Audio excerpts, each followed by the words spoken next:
you have helped to build, continue to bring the world to Enugu. And bring generations of Enugu's sons and daughters back home. Thank you very much. God bless you all.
Enugu is wearing a beautiful look. We thank you very much. Your Excellency was wishing to inspire monks and gracious hospitality in hosting this remarkable gathering. Distinguished guests, every generation is shaped by individuals whose vision transforms institutions, empowers people, and leaves a lasting legacy. Today we're celebrating one special hyphen. In a moment, we'll be hearing about him in the documentary. But just before then, I was informed that the Vice President of the Federal Republic of Nigeria, His Excellency Senator Kashim Shettima, is ably represented here by the Special Advisor on Power and Infrastructure to President Bola Ahmed Tinubu, is none other than Mr. Sadiq Waka. Thank you for being here. Up next, the documentary on our very special, distinguished, son of the soil, internationally recognized, critically acclaimed, professor of engineering, a superman, Professor Bartholomew Okechukwu Nnaji. 70 wired for excellence. The documentary, please. Greatness is rarely born in the light. It is usually forged in the dark. For a young boy in Enugu, the darkness wasn't just the absence of electricity, it was a barrier, a daily reminder of what his community didn't have. But while others accepted the kerosene lamp as a permanent reality, Professor Barth saw it as an engineering problem waiting to be solved. When you grow up reading by a flickering wick, you understand the true causes of darkness. That childhood curiosity became a velocity that could not be stopped. He did not just travel to America to learn, he went to lead. He mastered artificial intelligence and robotics long before the world fully grasped the concept. Becoming the first Black distinguished professor of engineering, he was not just breaking racial barriers, he was expanding the boundaries of human knowledge. In the laboratory, everything is possible. If your mathematics is correct, the machine works. If the system is designed properly, it yields the intended results.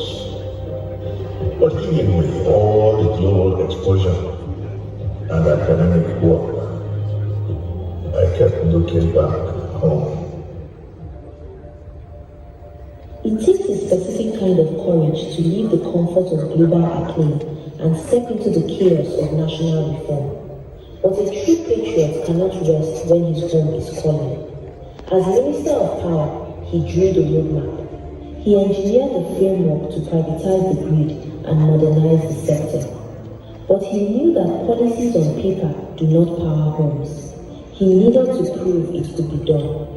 The nation did not need another intention. It needed evidence. And so began the greatest engineering challenge of his life, geometric power. For 20 years, it was a crucible. He faced suffocating bureaucracy, endless litigation, and economic hurdles that would have broken a lesser man. Behind the machine is a man.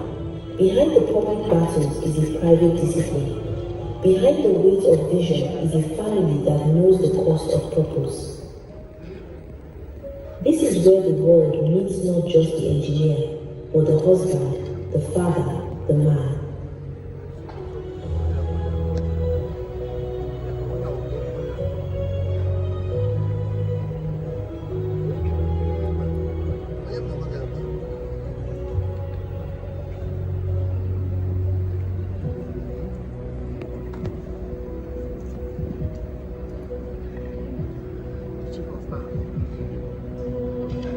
Hi, my love. As you turn 70 today, I really thank God for your love, your strength, the grace that has carried you through the years.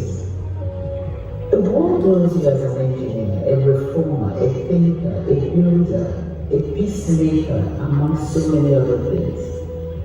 And most people see the achievements you've had over the years, the institutions, the power plants, the public responsibilities, but I thank God for giving me the opportunity of knowing the man behind all of these achievements and activities.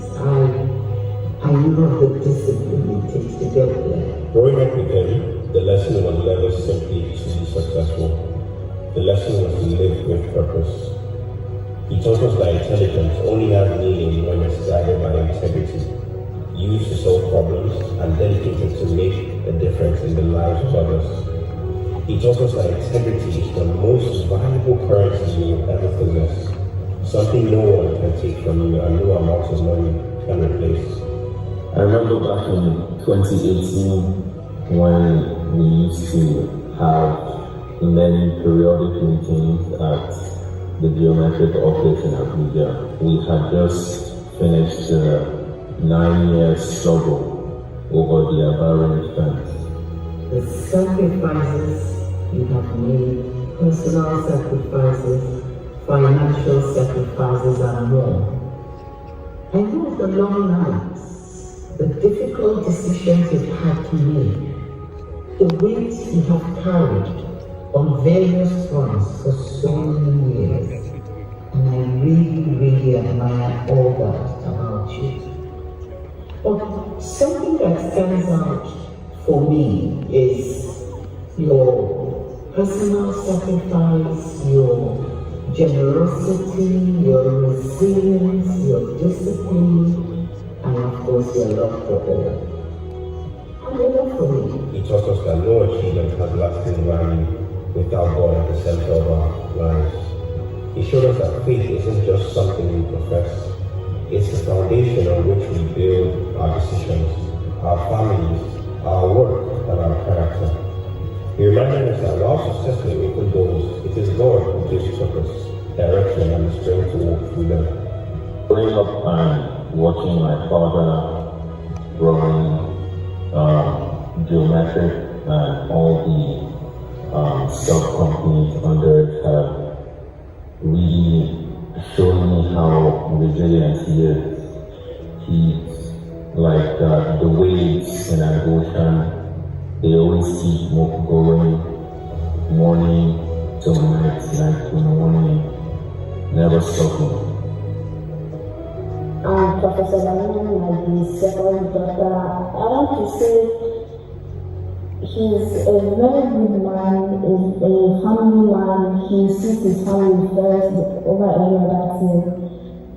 He teaches us to be innovative, be creative, and to look for better ways to solve problems. Thank you for all the lessons he taught me. Thank you for driving me to those geometric meetings back in 2018 when I didn't want to. I now obviously want to, Even when things were difficult, you remained focused. You didn't allow challenges to change who you are, to change your values or your commitment in what you believe is possible. You just kept going. You've taught me a lot through these years of being together with you as husband and wife. At home, you're not just Prof, you're not just a father, you're not just a husband. You're a deeply committed family man. You've shown us that greatness is not only about what a person can build outside, but also about peace, about love, about values, about how you protect us, members of your family, members of your community, people that are vulnerable, that are around you, members of our geometric family, so many people. You're a problem solver, and you do not allow anybody to be cheated. You believe in fairness. Your journey has taught all of us this. It has also taught us about patience, about courage, faith in the Almighty, and more especially, integrity. You're living a life of purpose, and at 70, we are all so proud of you. At 70, we're not only celebrating everything he has built, but celebrating the values he has instilled in all of us: faith, integrity, character, excellence, purpose, and service. Happy 70th birthday, Dad. Your greatest legacy isn't just what you've accomplished, it's the people you've inspired to trust God, step into the arena with courage, and leave the world a better place than they found. Happy 70th, Dad. Happy birthday,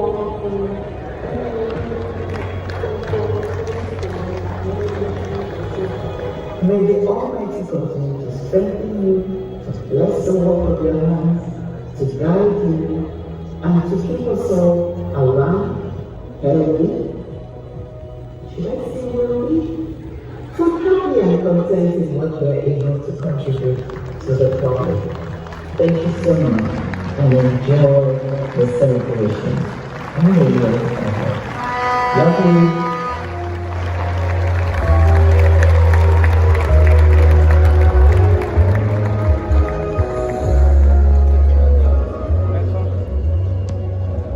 I thought that was a good place to put our hands together better. Make it louder. We can do it, you know, always celebrating today.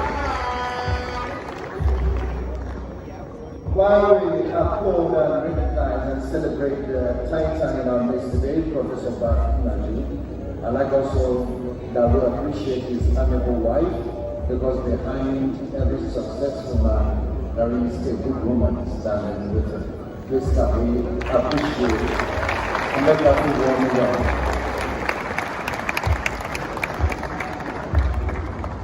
As we continue with the program this day, I'd like to recognize a few more people as we continue. We have in our midst Monsignor Obiora Ike. Please let's make him feel warm and welcome. We have Igwe Samuel Asado, the Chairman of Enugu State Traditional Rulers Council. We have in our midst Dr. Martin Chukwuke, the APC Chairman of Enugu State.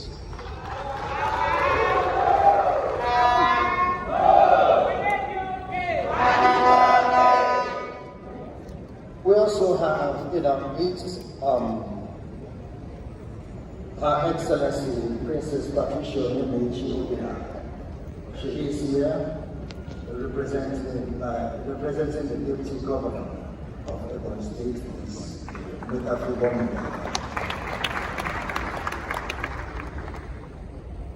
We have the wife of the First Republic of Nigeria, Her Excellency Dr. Uche Azikiwe.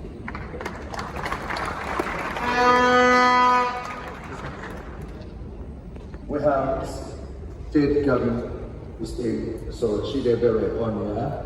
You're welcome, sir. Distinguished guests, ladies and gentlemen, it is an absolute honor. His Royal Highness, local and respected recruit, a respectable economist, Islamic scholar, visionary leader, who has consistently shaped and the cultural landscape of Nigeria. Our distinguished keynote speaker has his career spanned seamlessly through traditional leadership and the economy.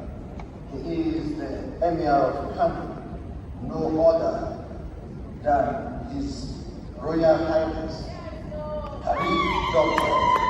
Muhammad Sanusi. Welcome. His Royal Highness.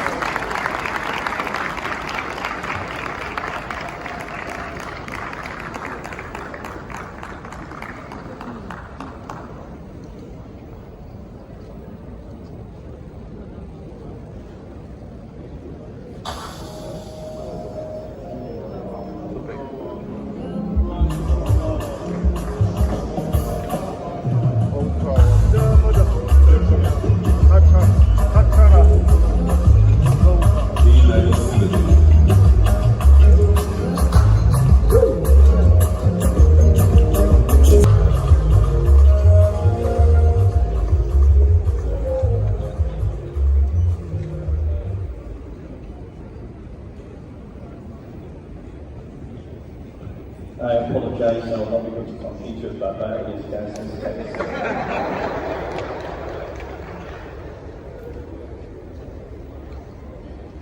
Your Excellency, President Olusegun Obasanjo, GCFR,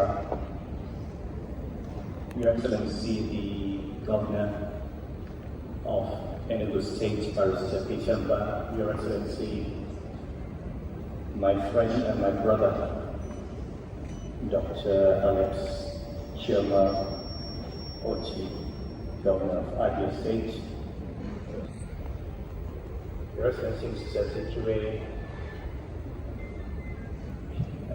Your Excellency, the Vice President, represented by Sadiq Wanka, Your Grace, our host and celebrant, my friend and brother, Professor Nnaji and Mrs. Nnaji, distinguished senators, Excellencies, may I greet each and every one of you and stand on the protocol established by His Excellency President Obasanjo. Good morning. I'm supposed to give a keynote speech. It's a very long one, so I'm not going to read every part of it. I will try to speak to parts of it because I know we have a long day ahead of us. Let me begin by congratulating Professor Bart on his 70th birthday. It is indeed a celebration of a milestone of grace, courage, tenacity, resilience, and your unparalleled positive impact on your society and the nation. I give these accolades out of personal conviction and from my first-hand interactions with you during my days as CEO of First Bank, later as Governor of the Central Bank, and beyond that as Emir.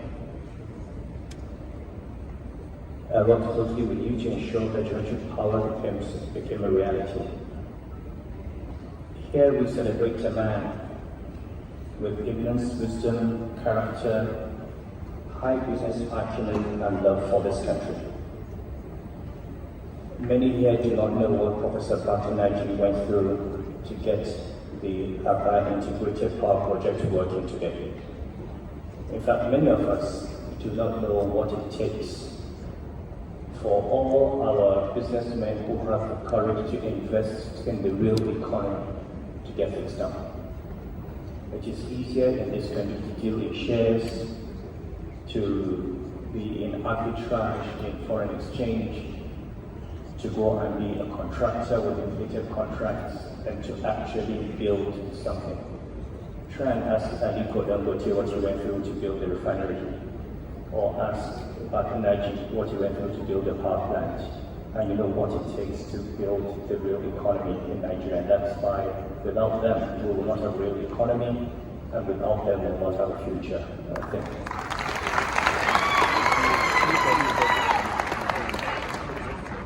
And you'll be surprised at the roadblocks that are placed ahead of you before you build, and after you build, and when you start. They are still facing challenges, but having gone through what they've gone in the past, we're sure they'll continue overcoming in the future. From navigating and surmounting bureaucratic red tapeism to secure licenses, approvals, rights of way, and funding. Here we are today, and your efforts and achievements in the power ecosystem have been recognized by global media corporations and multinational financial institutions as Africa's success story. In a recent CNN documentary, your power project featured as an example that Africans can address their challenges even in the face of severe internal structural problems and a hostile international environment. But you know that in Nigeria, life expectancy is 50 years. So for those of us who made it past 50, we should thank God.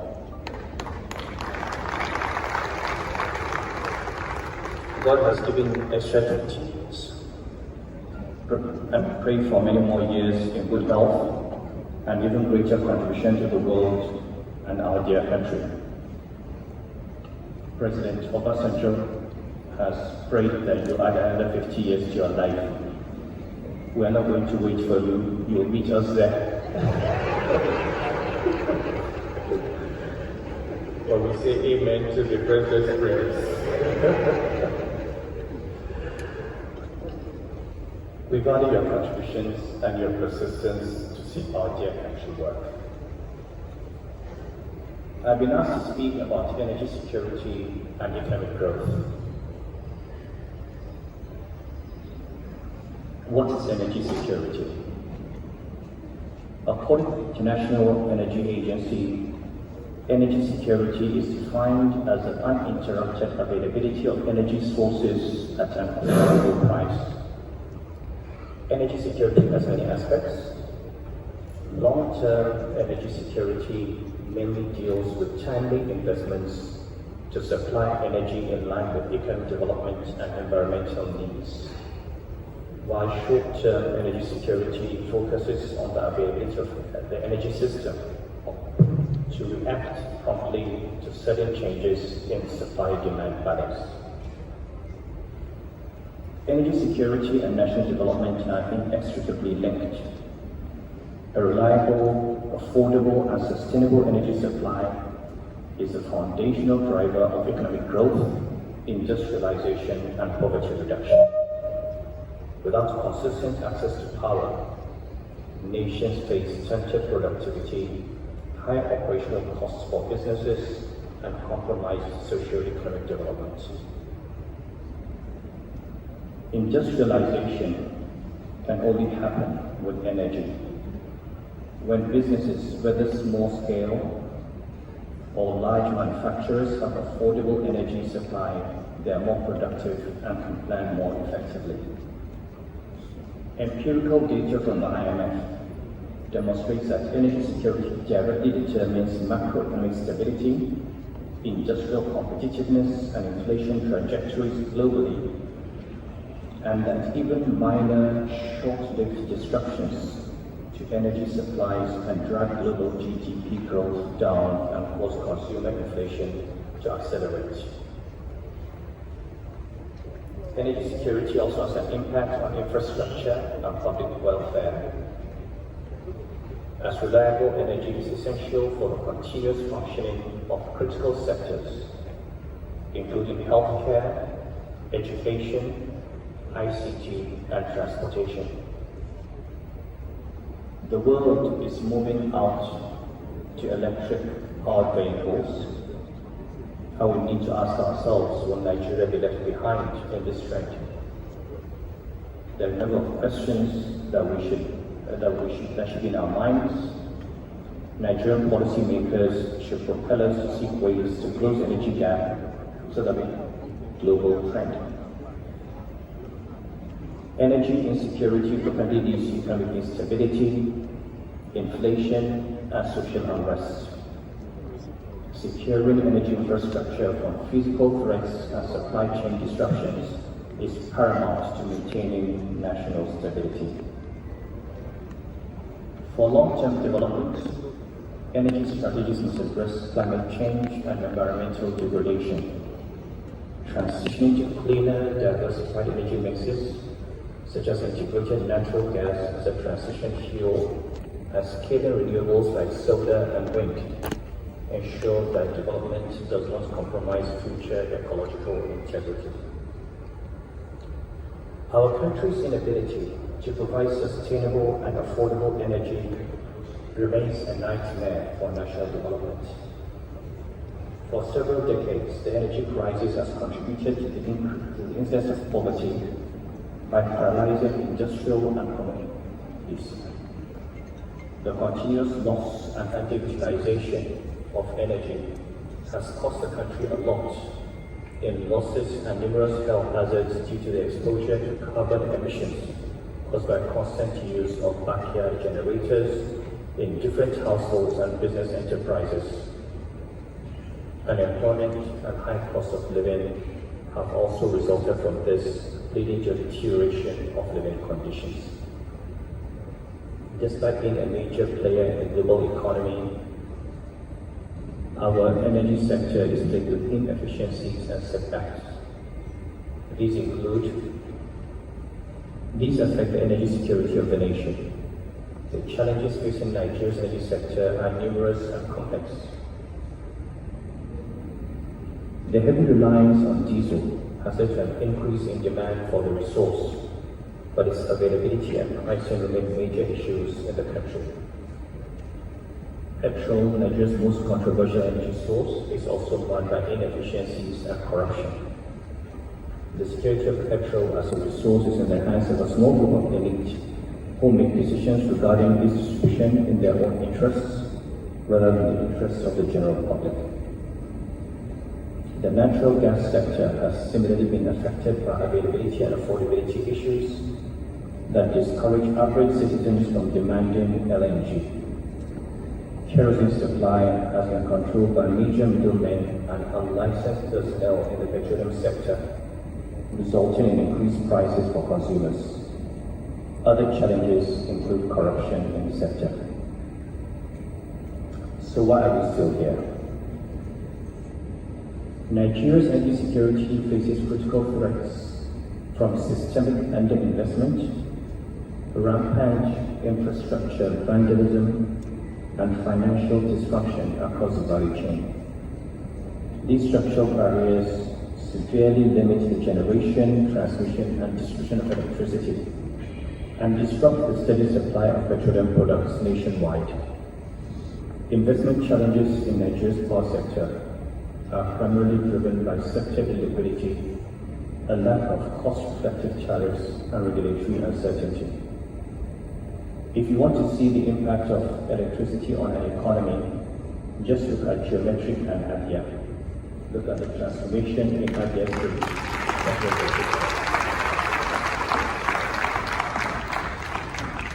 This is living evidence of what people think is theory.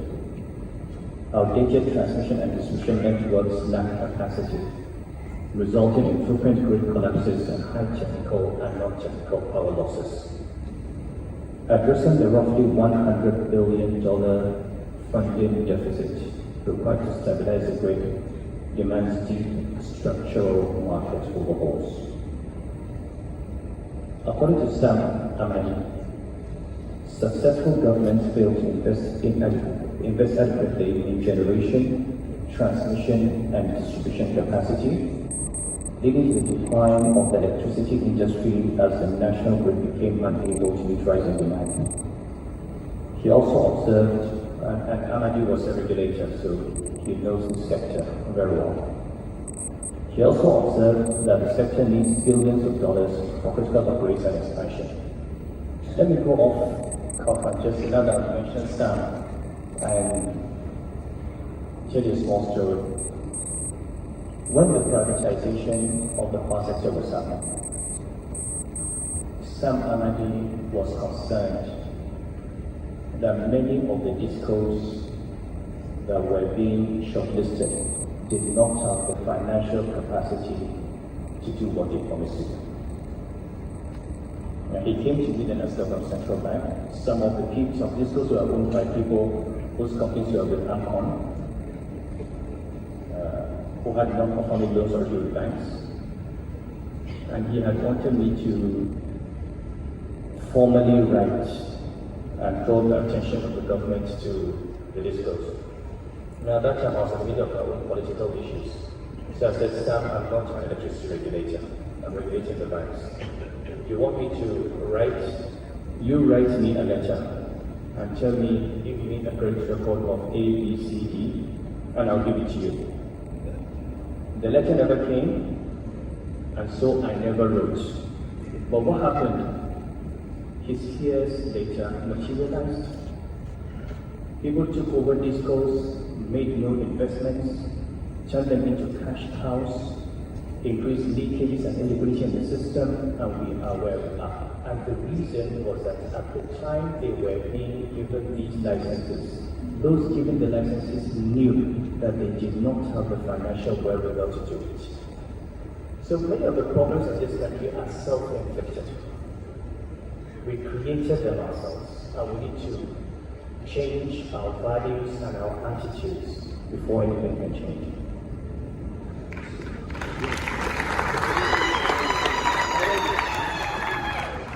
Then there's a question of non-cost reflective tariffs. And as an economist, I've had this debate with many people when they talk about the need to have low electricity tariffs. You know, we are looking at tariffs the wrong way. If you think electricity is expensive, ask yourself, is darkness cheap?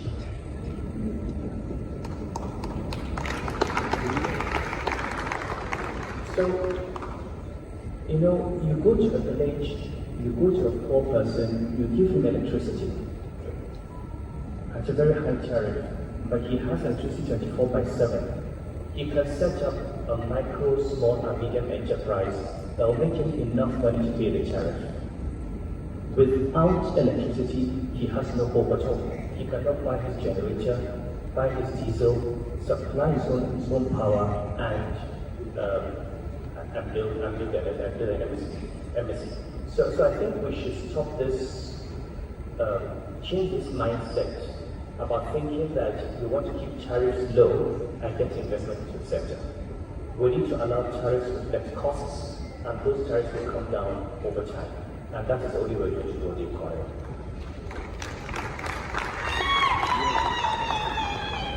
So I'm not going to, there's just so much in this paper that I'm going to share with the press.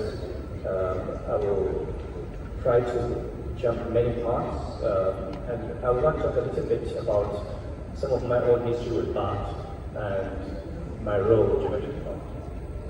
When I was in First Bank, and my friend, the current governor of Abia, Alex was with me. I keep telling people that Alex and I have a funny relationship. I was chief risk officer in First Bank, and he was ED corporate banking.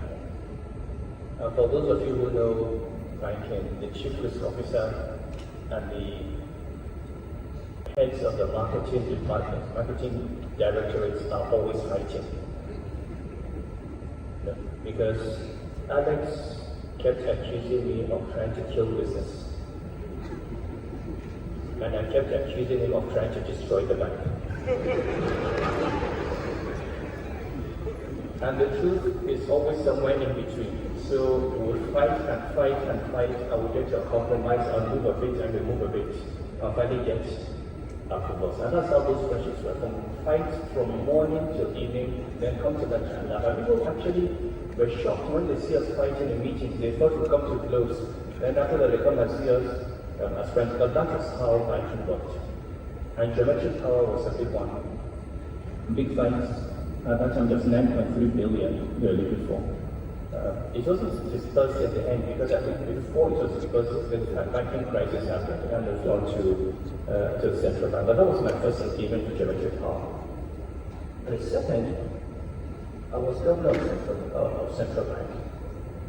And in December 2009, in this city, Enugu, we had the first retreat of the Bankers Committee. And the purpose of that retreat was, we were in a period of darkness. In 2009, we had new bank MDs, Ampon, typical banks, we had new management in and so on, when the central bank had taken over the banks. And I said to the bankers, look, I know it is very dark now, but the sun is going to rise. In the middle of this crisis, we need to lay the foundation of the new banking system we want to build on the ashes of the old one. And then we invited experts because my focus was how do you get the banks into the real economy? And Bart came and spoke to us about power and how we could intervene in the power sector. And he drew our attention that the major problem at that time was there was no way any of the power plants being financed would survive with short-term funds and high interest rates. And geometry itself was suffering. We listened to him. I think he thought we were just listening. 2 months later, we set up the Power Division Intervention Fund. And we provided geometric and similar companies with loans at a maximum all-in interest rate of 7%, or tenors extending to 15 years. And that was what saved geometric America.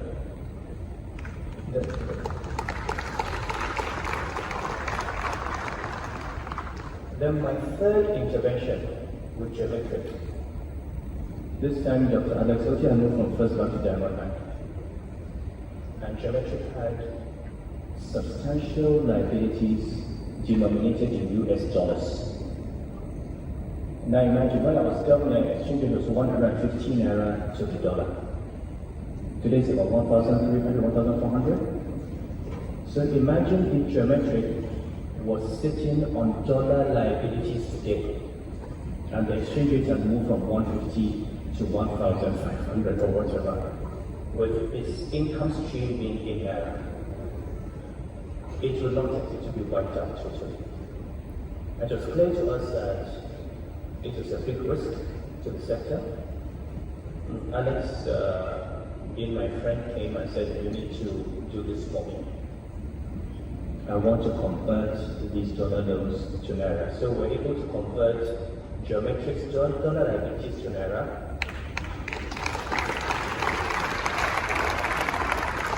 Give it a long-term funding and also give it at an interest rate of 7%.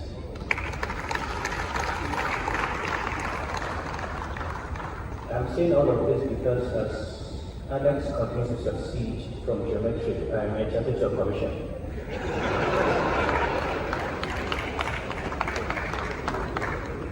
So let me just start to celebrate. This journey has not just been about clocking years. It has been about adding life to those years. We have seen your documentary. I will not spend too much time on your biography, what you achieved as an academic in America, what you've achieved since you came back. Again, we work together with the Minister of Power, National Central Bank. The dimension of your foundation, where you have given full scholarships to over 1,000 students in many institutions of higher learning,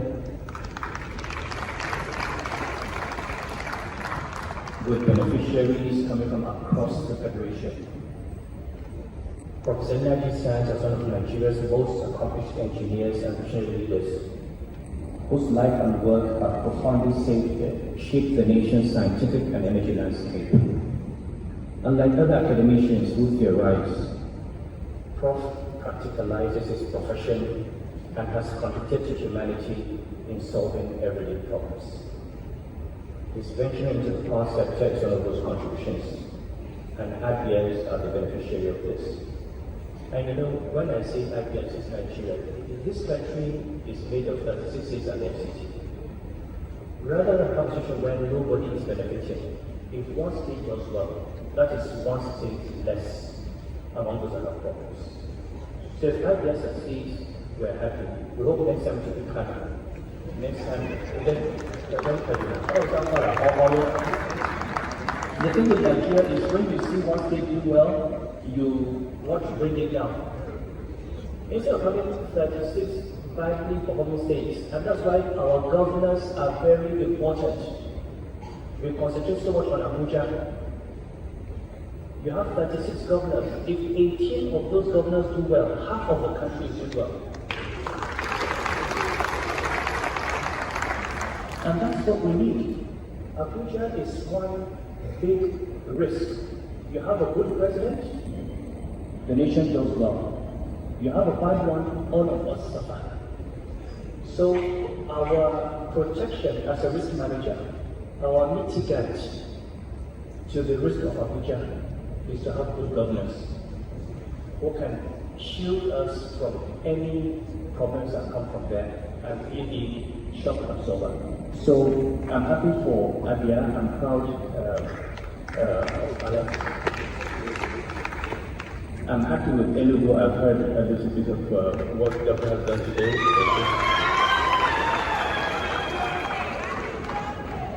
So he also started two magazines, African Commentary and Africa World. The pioneer of the magazine, and by his own right now a professor in literature in the US, is where is okay? Is here? Okay, Jimmy. So, okay, you know, this is my world coming back to me. Okay, Jimmy and I have a history of having fought on the pages of the Guardian and then became very good friends. So, okay, good to see you. And the selection of a case is something that, you know, I thank you for.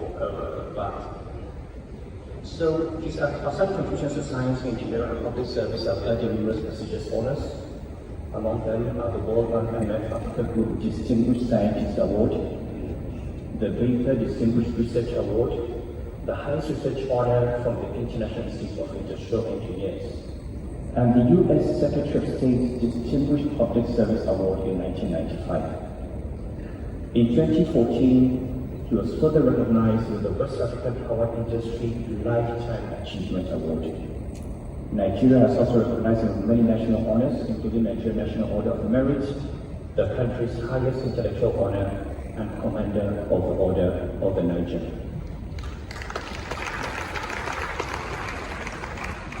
In public service, his leadership has been distinguished.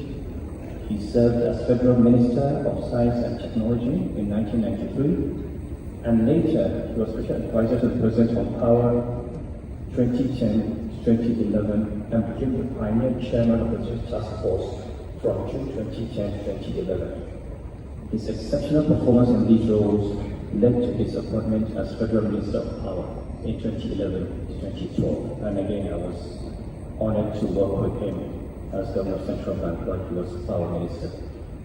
And there, he developed and implemented Nigeria's landmark roadmap for power sector reform.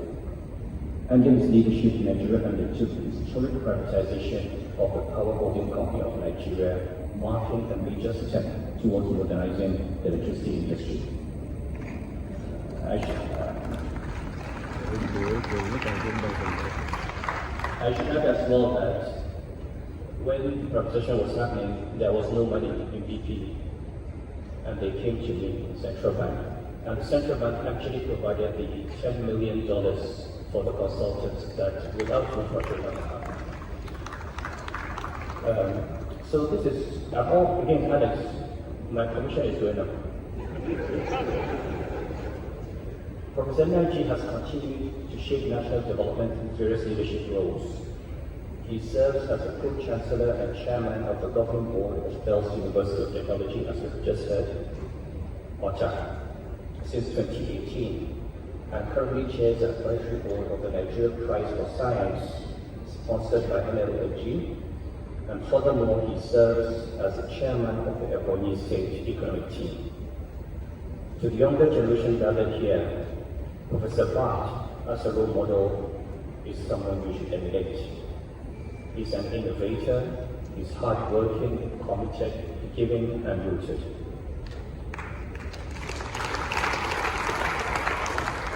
Despite his academic and global achievements, he sees Nigeria as home. I'm taking this time to go over because we visit his wife and his sons. I want you to know that they're not biased. So those of us who are not his wives and sons also agree with them. He's also a great family man, and is the one who ensures that the younger ones do not forget their roots, their culture, and the importance of family. His words and action should be your compass. So Bart, as you celebrate your 70th birthday today, we look at you and we see a beacon of inspiration in everything you have done. Enugu State, and indeed Nigeria, should be proud to have produced such a son in their midst.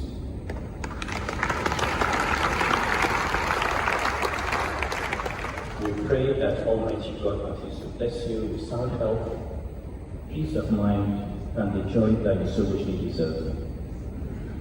If God answers Baba Obasanjo's prayer and gives you 120 years, we will be waiting for you on the other side.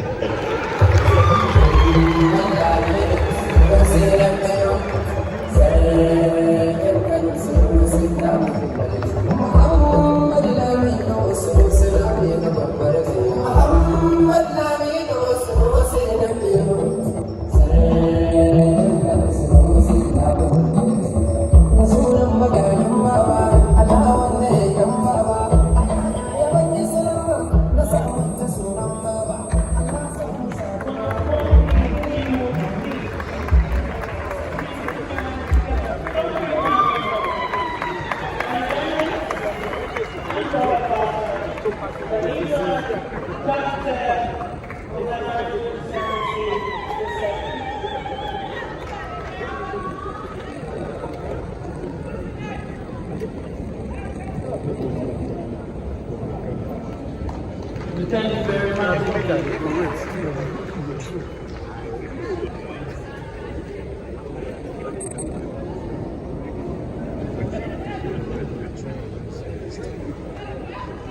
Up next in our lineup, we hear that our celebrant is a lover of classical music, and the choir is here to perform one of his very favorite songs, a very short rendition in a moment.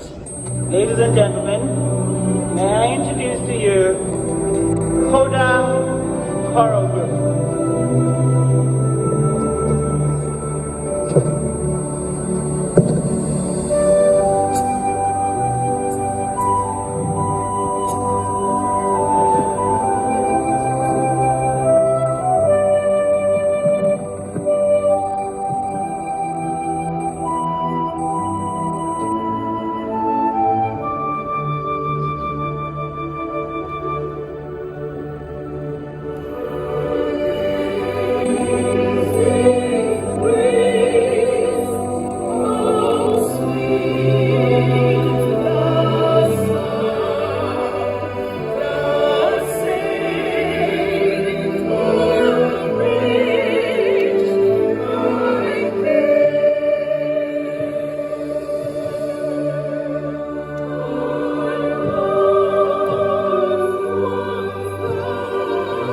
To lighten up our day.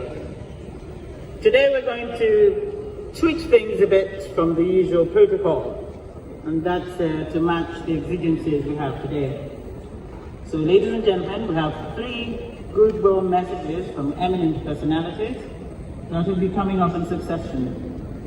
We'll be starting with the representative of the Vice President of the Federal Republic of Nigeria, Senator Kashim Shettima. He is here as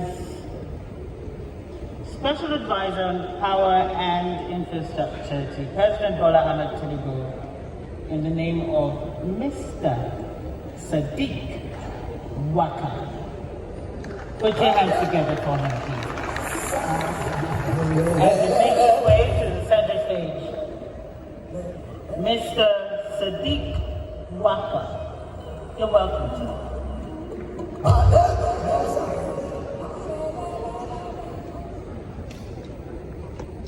Thank you very much. As the chairman of the occasion and our leader, the former President Olusegun Obasanjo, the Executive Governor of Enugu State, and our host governor, the Executive Governor of Abia State, our former First Lady, celebrant Professor Nnaji and his dear wife, His Royal Highness Emir Khalifa Muhammad Sanusi II, distinguished senators of the Federal Republic, senior government officials, religious leaders, other royal fathers present. I don't particularly enjoy representing the Vice President because he's often associated with a lot of presence, oratory, and intellect. But you have to do with me today. Due to the exigencies of his office, he's unable to be here today, but I would deliver his remarks.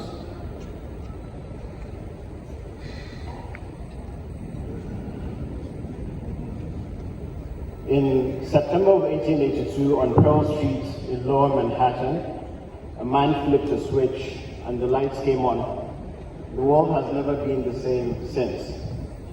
Thomas Edison did not just invent the light bulb. He built the first commercial grid. He understood that light and electricity, without the infrastructure to deliver it, was only an idea.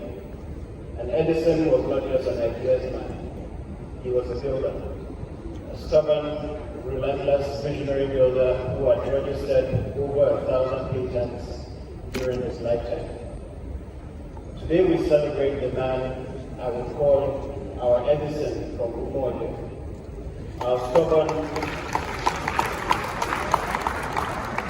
own stubborn, relentless, visionary builder, Professor Nnaji.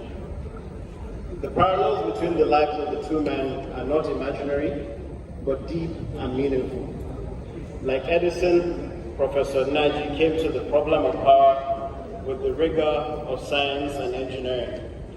He had a distinguished career in academia and research spanning decades.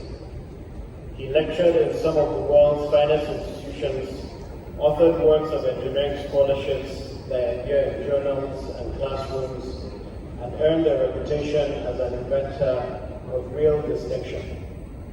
More than most, he has the unique ability to straddle theory and practice and move from ideas to impact.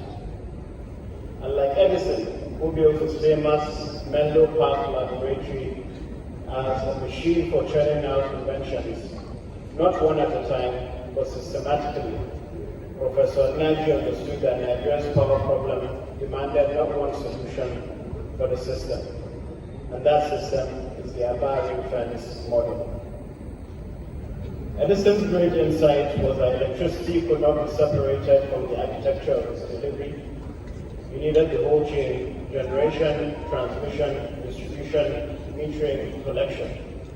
Professor Nnaji's insight in Aba is the same, applied to the peculiar crisis of a developing nation's grid. Ring fence the zone, generate power within it, guarantee supply, meter every customer, collect every naira owed, invest it back into the system.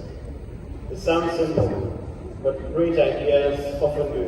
And in Nigeria, where the power sector has been bedeviled by a vicious cycle of poor supply, poor payment collections, and underinvestment, the Aba model is now the template for how we can scale power solutions.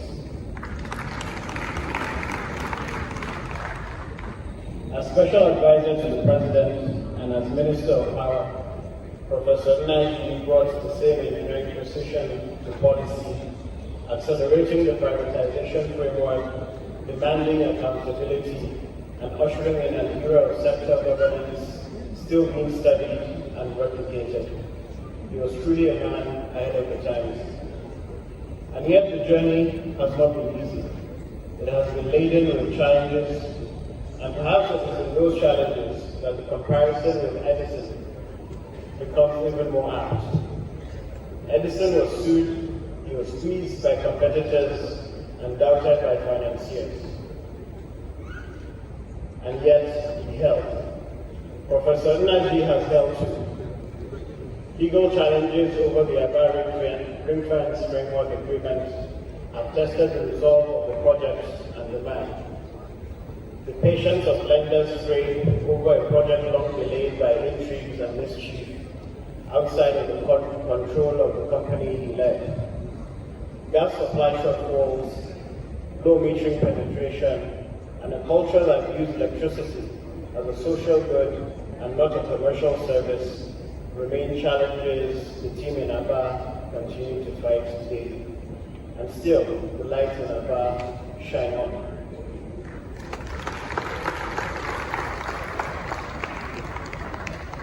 Edison famously said, "I have not failed, I have simply found 10,000 ways that will not work." There is something of that spirit in the way Professor Nnaji speaks about the power sector, not with the bitterness of a man wronged, but with the focus of an engineer still refining his design.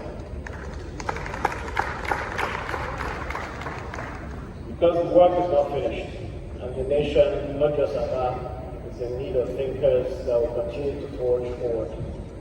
So today, as Professor Bat Nnaji turns 70, we do not simply stand here to celebrate his successes, but to remind ourselves to hasten to the hard work of supporting and scaling what he has built. On behalf of the grateful nation, happy 70th birthday, Professor Bat Nnaji. May God bless you and your family and continue to strengthen you on this seminal journey you have been on and on which you have brought the entire country along with you. Congratulations.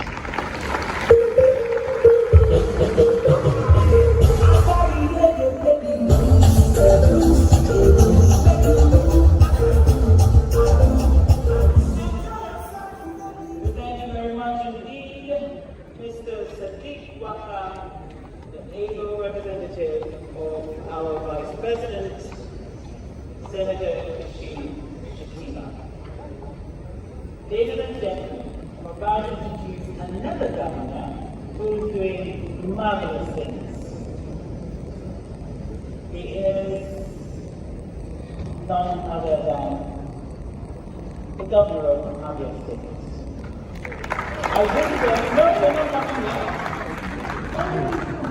I visited Abia State on the 19th of June,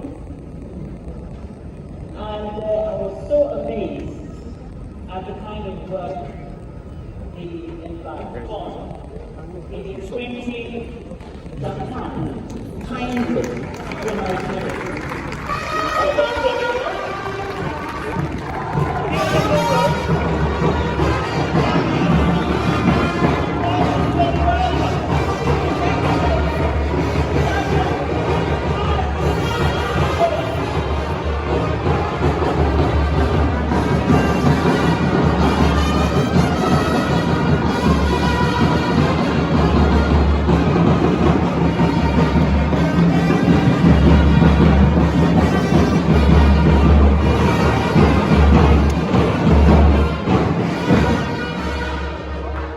Please be seated. Thank you. Your Excellency, the Vice President of the Federal Republic of Nigeria, here ably represented by the Special Advisor, Saduk Wanga. Your Excellency, President Olusegun Ambassador GCFR, our father and most respected statesman.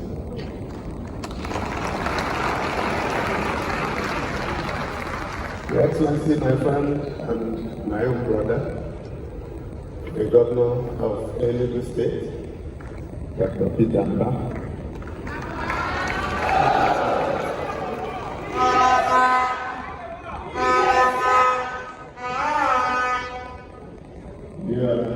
Royal Highness Muhammad Sanusi II, PhD, my own friend and brother, thank you for your keynote address. I will come to that shortly. If you don't mind, I'd like to use you to recognize all the eminent traditional rulers that are here, including Ezaro and Eze Agubozo.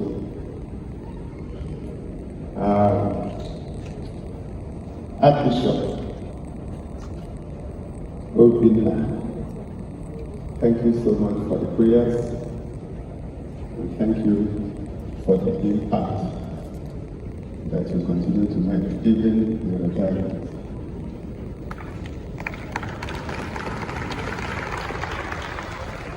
Distinguished Senator Ina Baraka, permit me to use you to reach out to our revered senators, both serving and retired. And I'd like to recognize also Senator John Azuta Mbata, the President General of our amazing people. The celebrants and I use the plural term advisedly. Professor Bat Nnaji and Mrs. Agatha Nnaji.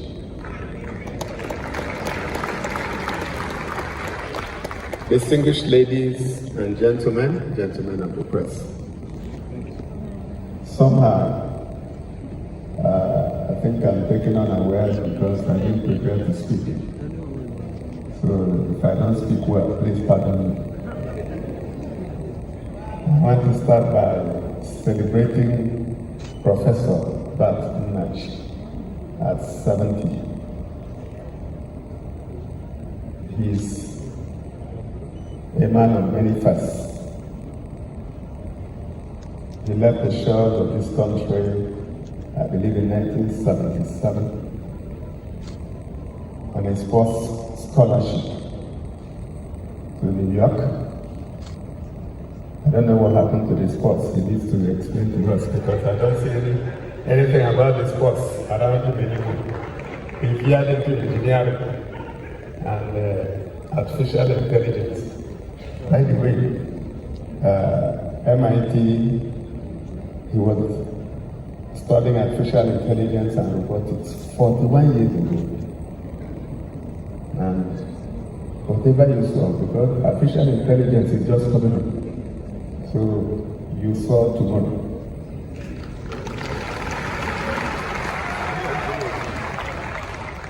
And then in 2 years and 9 months, he graduated with distinction at St. John's in New York.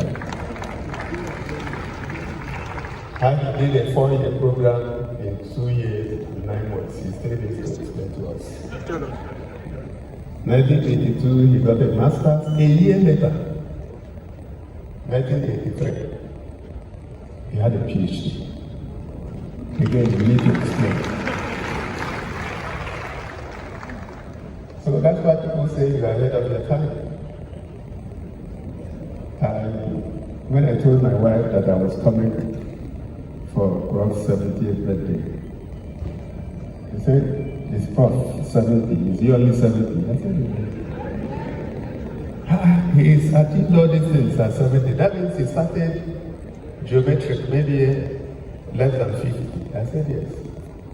Then she now told me that I wasn't doing well.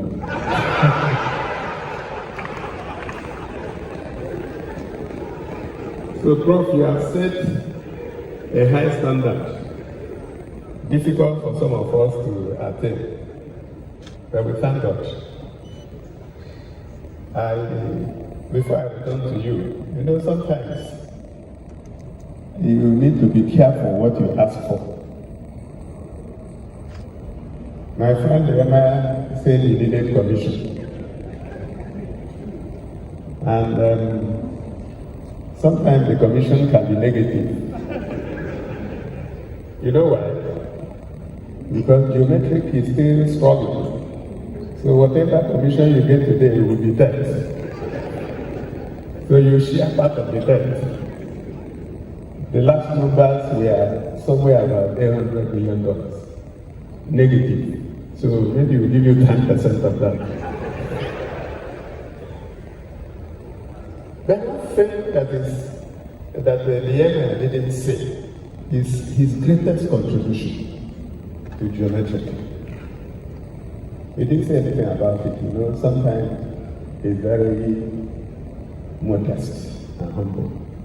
His greatest contribution was in 2011. He set up ANCOM in 2009-2010. And then by 2011, ANCOM has sucked up the 4.02 trillion naira and shut the door. And then, with all the reforms, Diamond Bank had a large chunk of the loan to geometric that was not absorbed by ANCOM. So we called him and we said, Yeah, we know the door was closed. But the white man that made pencil also made eraser. So you need to open that door, take in geometry, so that we can continue learning to it. Otherwise, everything that we've done will not work, including the conversion of the dollars to naira. That was the biggest fight I had with Professor Nnaji. We were looking at the interest rate. I was looking at the exchange rate. We had already agreed that we needed to convert it to naira. And then, what do you convert when you didn't have any room to learn anymore? So he invited me. I went to Abuja. I sat him down. He said, okay, you will think about it. And what did he do? He opened the door, took the geometric loan from Diamond Bank, closed it again, and we are now able to learn again.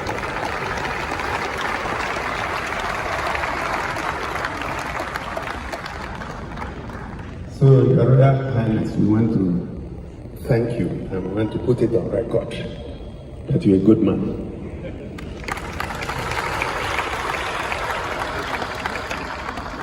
The other person we need to celebrate is the man in the room here, Chief Olusegun Obasanjo.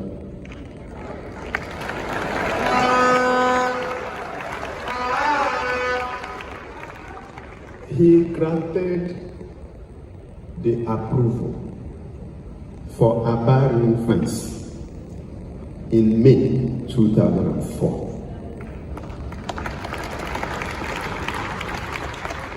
That was like an experiment. It never happened before. Forget about the legal issues between that 2004 and 2024 when it was eventually launched. But if there was no ring fence, then the economics of the project would have failed completely. So, Baba, we want to thank you.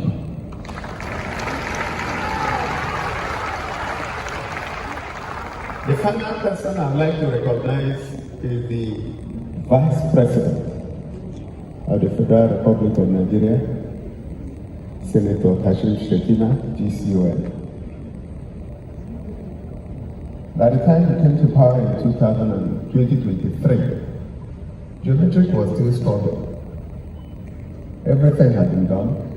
In fact, as far back as 2014, we had laid the 27-kilometer gas pipeline from Owaza all the way to Osisioma, where geometric was. That's in my previous life. The 3 General Electric turbines were already seated in Aba. So, everything was ready. 2014. So between 2014 and 2024, nothing happened. Until the Vice President started. And I don't want to go into the stories of how Shell sold its assets that was supposed to provide the gas. Story for another day. But the important thing was that there was no gas. And if you have the turbine, have the gas pipeline, and there's no gas, then the plant is as good as useless. And the Vice President stepped in, called everybody, GMD, NNPC, everybody, and said, go and give geometric gas. How you do it, I don't want to know. 6 weeks.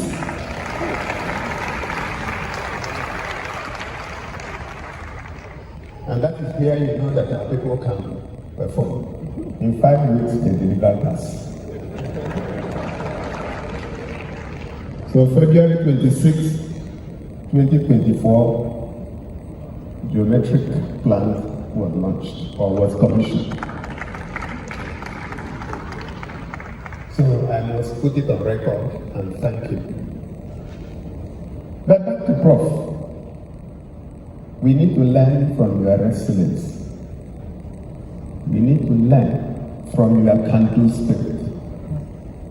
We need to learn from your ingenuity. Never say die, because I know that there are not too many people that can be on a project for 20 years and no die. So we want to thank you. Let me also say that some of the things that are happening in Abia today is because we now have power.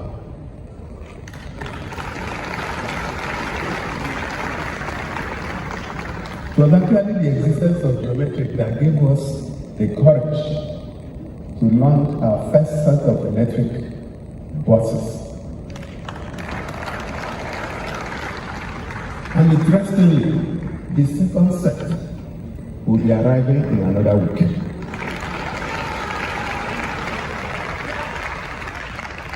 So I want to thank you. I want to celebrate you. I want to thank God for 70, and like Baba had predicted, another 50 years, we will still be here.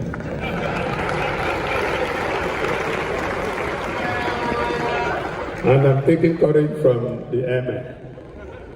I ain't going nowhere. I don't know about you. Having said that, distinguished ladies and gentlemen, happy birthday to Prof. Thank you, Madam, for everything that you have done. Continue to support the family. Thank you so much. God bless you.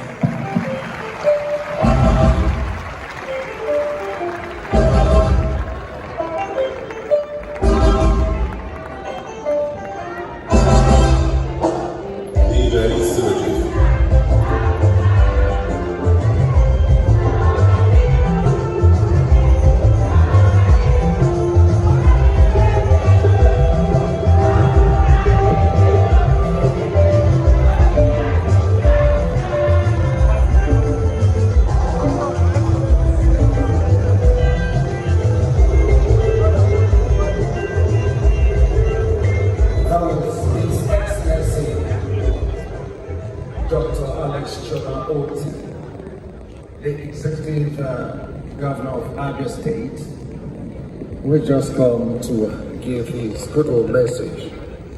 You will agree with me that Governor Oti has done so much and so well in so short a time in Abia State, that the Abia we used to know is no longer the one we see today.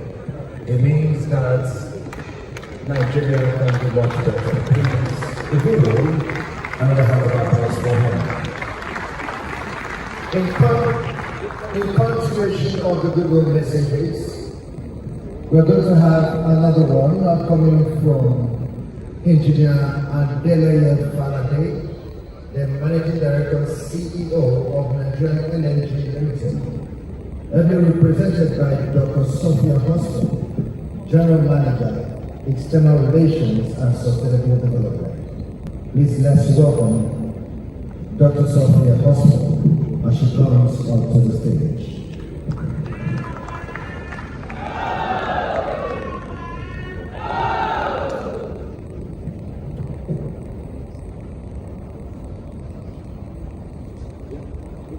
Vice President of the Federal Republic of Nigeria, AU is represented by Mr. Sadiq Bakar,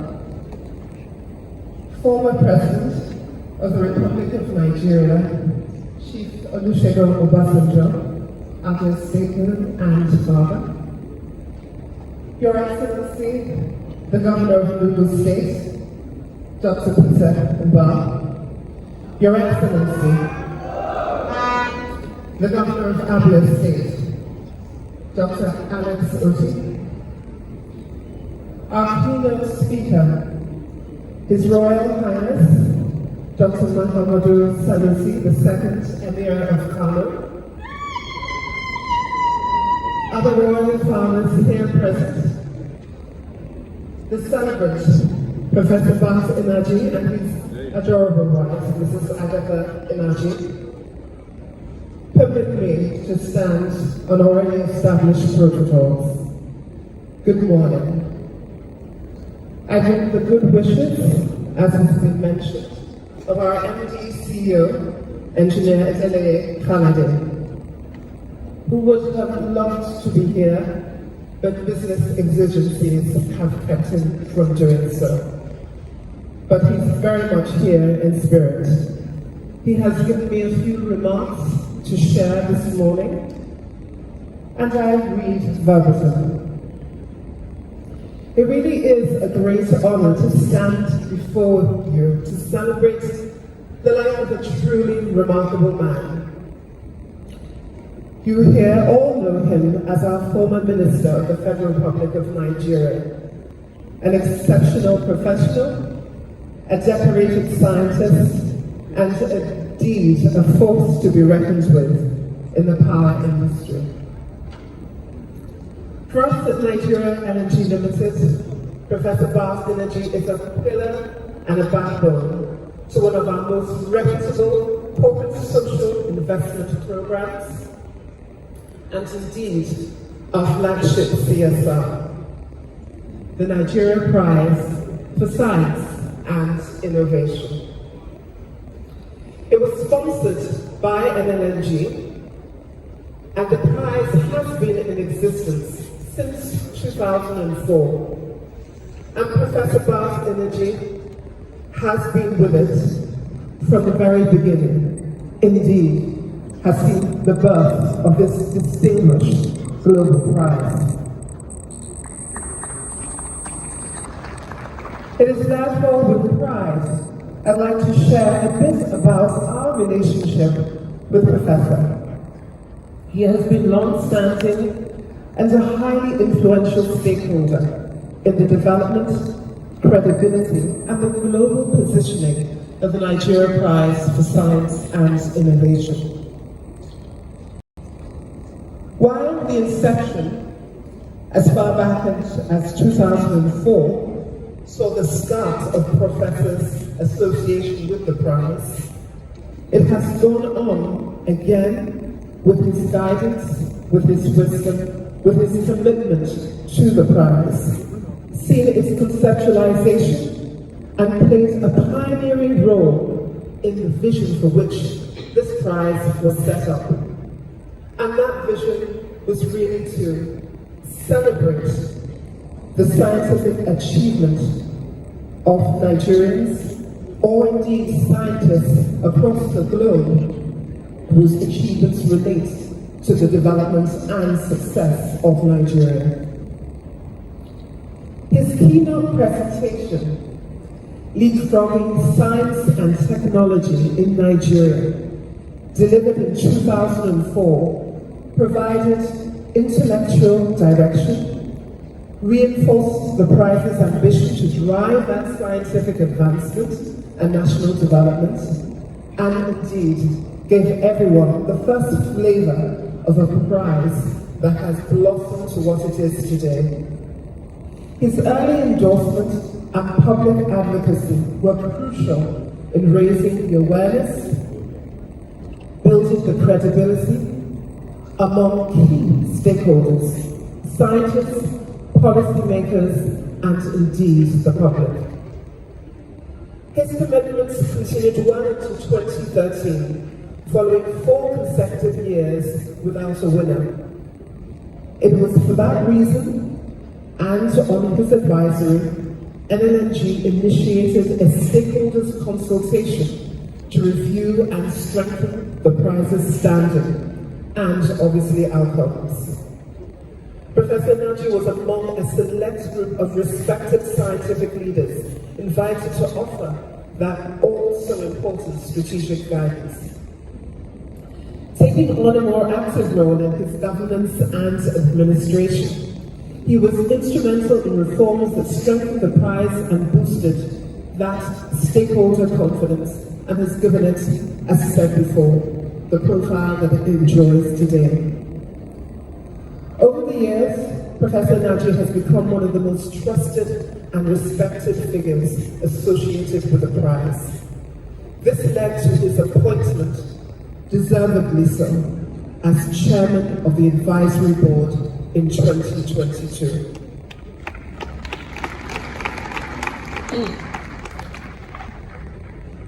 So with its elevation of the prize, with Professor Nnaji's guidance, commitment, the international profile became something definitely of global attention. Through this extensive professional network and global standing, he has attracted high-caliber scientists and researchers worldwide, aligning with the prize's evolution into that of global competition. Indeed, we say that we profile the prize around that of the Nobel Prize, known internationally. Active promotion has not only enhanced the prize, but indeed NLNG's reputation as a champion of science and innovation. To Prof, as we dearly call him, to the family, the Nnaji family, we celebrate this milestone accomplishment, your 70 years, your deliberation to the development of this great country. To your loved ones, we wish you good health, a great happy birthday. Continue in your remarkable contributions to society and Nigeria's development. Thank you, sir, and God bless you.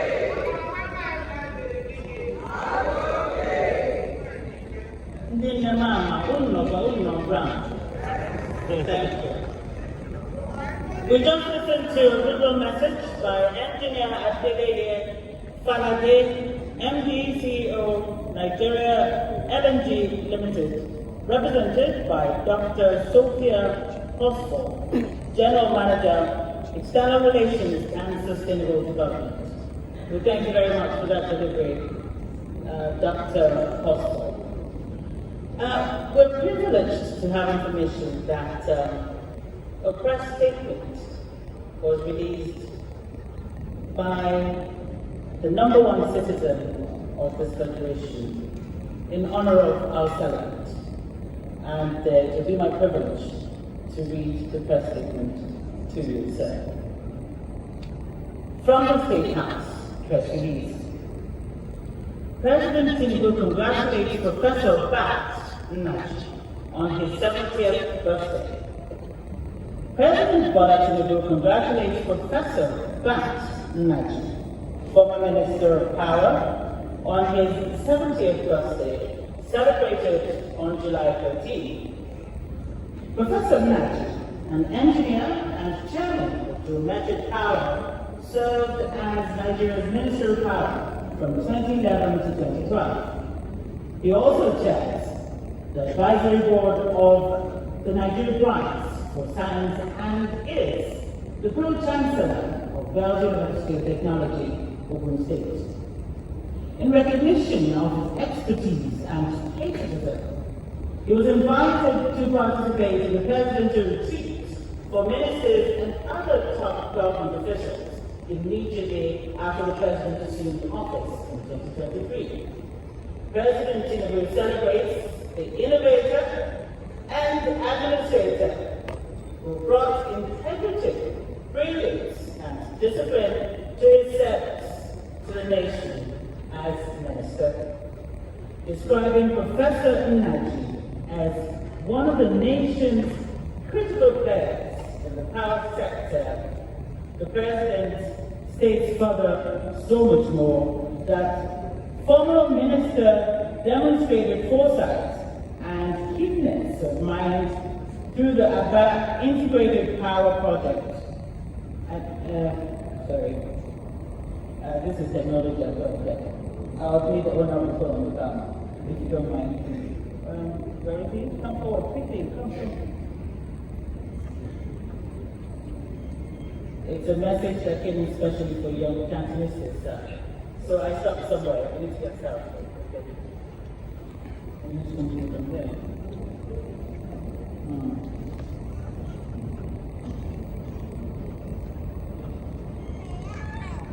Please bear with us. This is too important to let it go on. We're trying to be like you, sir, because you're the AI master here. Okay, so we continue. I beg your pardon. In recognition of his expertise, we've gone through that. The President, describing Professor Nnaji as one of the nation's critical players in the power sector, the President states that the former minister demonstrated foresight and keenness of mind to back integrated power project, Nigeria's first fully vertically integrated electricity utility, a landmark project which he pioneered and led. The project had experienced 20 years of delays, but was commissioned by Vice President Kashim Shettima on behalf of the President in February 2024. The President commends Professor Nnaji for his contributions to reforms in the power sector and thanks him for leading the change and charge despite the challenges. President Tinubu joins family, friends, and associates to wish Professor Nnaji many more years in good health and even greater success in his future endeavors. Bayo Ononuga, Special Advisor to the President, Information and Technology, today, July 17, 2026. Straight from the Presidency.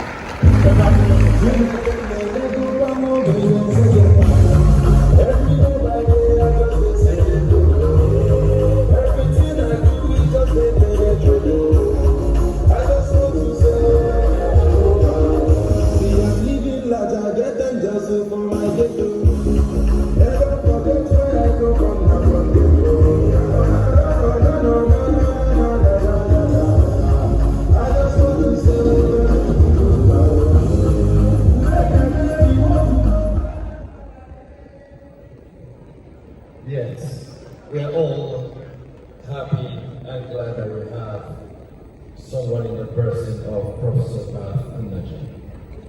Today we continue to celebrate a milestone birthday.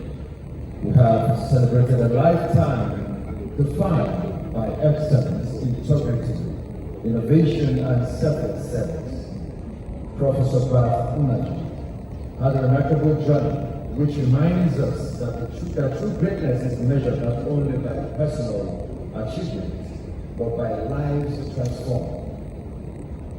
The institutions strengthened and legacies entrusted for future generations. Professor Prof. Nnaji, your vision continues to illuminate pathways for engineers, entrepreneurs, scholars, and leaders across Africa and the world. Your life's work stands as enduring proof that knowledge, when guided by purpose and integrity, can become a powerful force for national transformation. At this point, ladies and gentlemen, let us welcome the man of the moment, on whose charge we're here today, Professor Prof. Nnaji, to come for his 50 years of prediction. Please put your hands together. As he continues to power.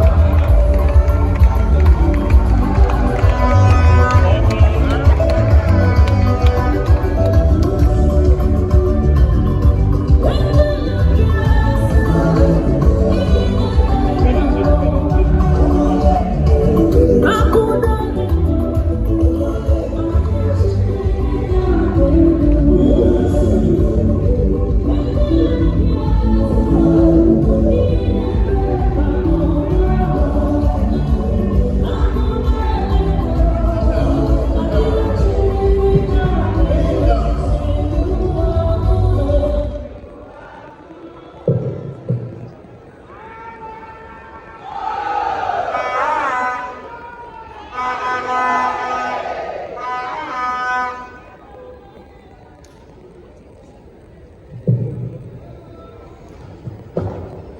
think this one works. It's a good afternoon, I think. Distinguished ladies and gentlemen. Let me start right there. Dear brother, our governor, Dr. Peter Abba, for hosting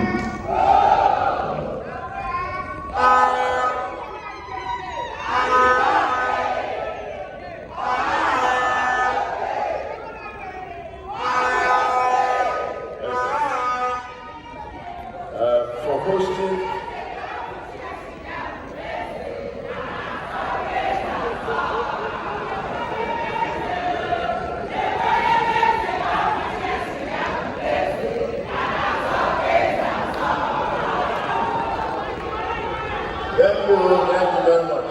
Thank you. I thank you for hosting this event. Your support has been phenomenal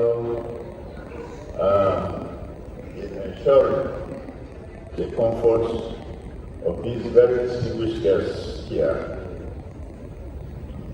Your Excellency, you've done a lot of bold things. This place where we are is one of such.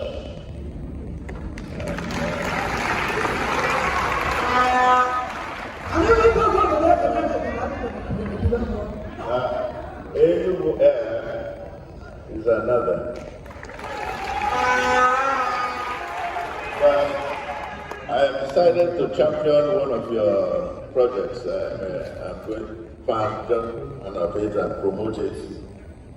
And that is His Excellency Hospital, an international hospital just walking distance from. And what? Yes, that hospital. One of the main impediments to people coming invest is healthcare. And I believe this hospital will go a long way in being able to attract and retain investors, not just in this state, but in Nigeria. Thank you for that. I am a fan of it.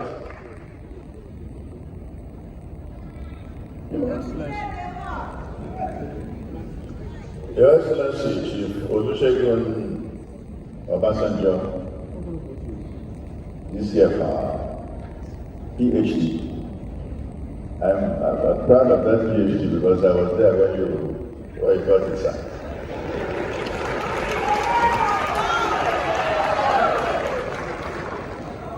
You made it possible for me and my colleagues to be in the power sector. You approved the construction of the Abuja Emergency Power Project in 2000. You approved the Aba Integrated Power Project as our Governor Alex Oti mentioned in 2004, a major achievement, because the ring fence of our bank actually is the security, because we can't use that. We said, we don't want this thing that you have to give to power companies, which is sovereign guarantee. So that let's take it off from you. Give us a territory. And if you give us a territory, then we will be able to just take our fate in our own hands. In this part of the world, you say it's equivalent to the story of the dog, the bone and the spirits. You throw the bone to the dog, and they begin to fight. And they're wondering what actually is happening. He's fighting with the spirits to ensure that he's in control of it. So we said, okay, this is how we are going to want to be in charge of our own fate by doing collection. A vision is your vision, a visionary man that helped to change the way things work. But not only that, you have intervened on several occasions when we had all the issues where Nigeria was meeting us, and you would come and intervene and help to resolve our problem. Your presence here, sir, is quite fitting and satisfying to all of us.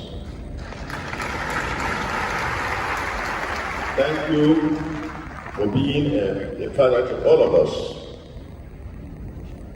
And that is very profound to us. Thank you very much. His Excellency, Senator Kashim Shettima, GCO and the Vice President of this country, our Governor of OT has already talked about what he has done. And he has sent a very senior level delegation in the person of Mr. Sadiq Wanka, a brother and friend, to represent him. Mr. President and Mr. Vice President and his team in the villa have been quite supportive of geometric power. He represented President Tinubu during the commissioning of Aba Integrated Power Project and has held several meetings to resolve the many issues that we've had to confront. Mr. Wanka, as the special advisor to the President on infrastructure and power, along with the Deputy Chief of Staff and several people in that office have been, they've really worked very hard to support us. So we'd like to extend our appreciation to you and His Excellency, Mr. Vice President. Your Excellency, Dr. Alex Oti Oafana, thank you for your support over the years. From when you were, as the Emir discussed about when you were with him in First Bank, you were a strong supporter of our application for the loan. And he remembered, it's amazing, he remembered the exact amount, 9.3 billion, which at that time I think must have been like $66 million if converted at that time. But through the efforts of you and him, we were able to get credit approval. Even though it wasn't disbursed eventually, financial meltdown set in. And I remember one bank managing director said to me, Prof, we like your project, but even if your project worked on water, we will not fund it. We just won't. Things are so bad. So I want to thank you. There's a whole range of places where you helped us at Geometric Power, giving us additional funds when you became managing director of Diamond Bank, to work with the governor of Central Bank to convert our loan from dollar to naira. It just kept going. But it's quite fortuitous. It's quite incredible that you came to the governor of Abia State, where this project is. We thank God. Thank God, because you now transited your support to executive support as governor of Abia. And for one thing, I don't really have to be going to the chief executive of the state to explain what is required to get the reliable power that we are trying to deliver to continue to work. So we thank you for your continued support and partnership. And I underscore partnership because that's what it's about.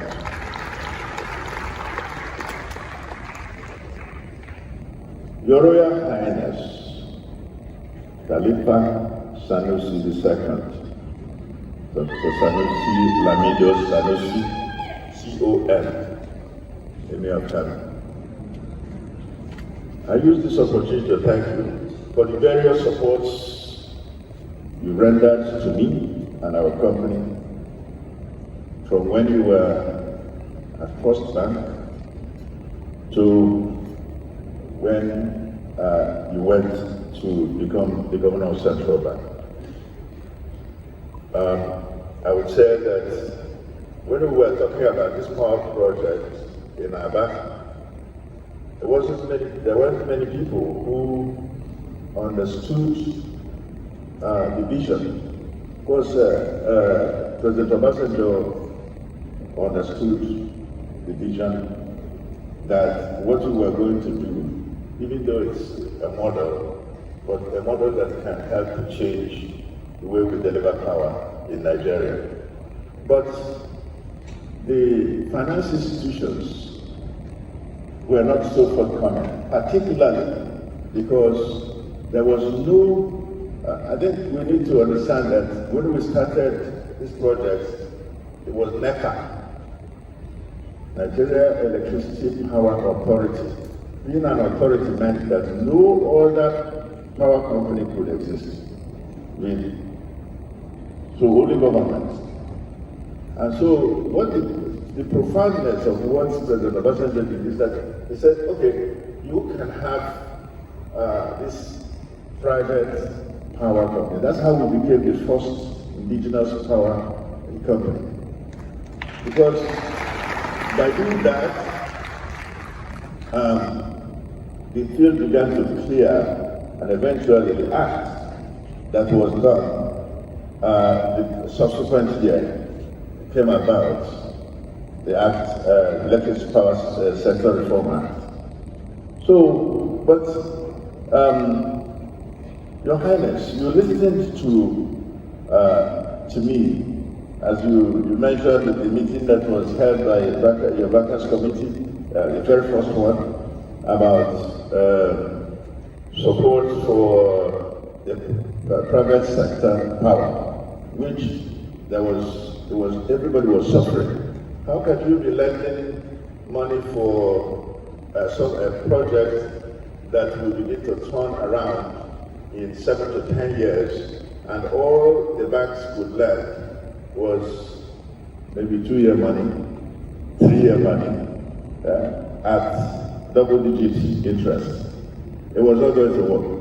You changed that. I thank you very much for it.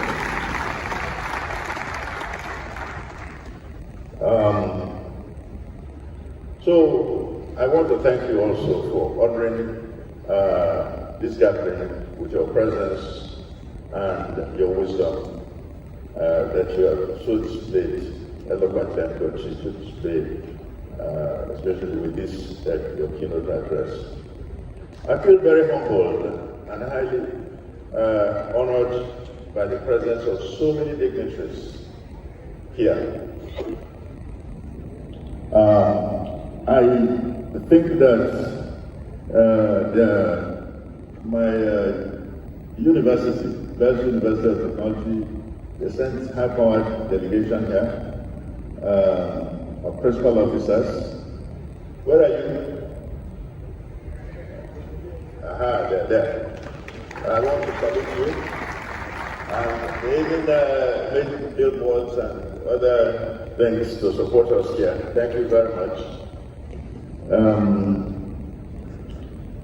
His Grace, the Archbishop Emeritus, I'd like to salute you for making it all the way here to be with us, and we hope that you will continue to be with us throughout this weekend. Your Excellency, the wife of our first president, Professor Uche Azikiwe, my greetings. I also salute Dr. Hoshford, who is representing Nigeria LNG. The Nigeria Prize for Science is an oasis of excellence to encourage young people and researchers and innovators to strive to create excellent products. And so the Nigerian Prize for Science and Innovation is about that. And that's what LNG, how they managed to really continue to support that prize, because in the case of the Prize for Science, they award $100,000 to the winner each year. And it's a huge encouragement for people to work hard to be successful in technology area. The President General of Ohanese, I greet you, our geometric family, but there are so many dignitaries, like I said. We have senators, Senator Barriga, I see Senator Chukwu, please, and there may be some others. I know that if I continue to go this way, I will definitely commit major omission. Many top federal and state government officials, members of the National Assembly, members of State Assembly and State Executive Councils, the judiciary, royal fathers, my friend and brother Ezra is here, the chairman of Enugu State Traditional Rulers Council, I salute. There are so many of you here. Igwe Emma, Igwe Abibuzu, where is he? Please don't sack me from Kano East, because the chairman of Kano East, where I come from, Kano East Local Government Traditional Rulers Council, and their whole traditional rulers that are here, please, my greetings to you. And so, for everyone in this room and everyone watching from afar, I want to thank you for being part of this. I would like to say the MCs will continue to do the recognition, because there's no way to recognize all these very, very eminent and distinguished ladies. I would have launched, because of time, I would have just launched into talking about artificial intelligence and robotics, but I will spare you that burden, so I will not. Just suffice it to say that if we look into about 2050, I know that there was prayer by Papa for me to stay to 120. 121. Sir, there may be some device from artificial intelligence might be able to help with that. But I don't know. So I've talked so much about this, but say that there are things based on our experience in the research that we've done in e-design, and what the applications of this work in the world, which in fact many of my former PhD students that are teaching in many universities in America and other places in the world, and some that are in top companies continue to carry on. What we were working on at that time and predicting are now more commonplace. And so if you look into 2050, what it will look like is going to be quite interesting. For example, you may find that it will be possible for a person to have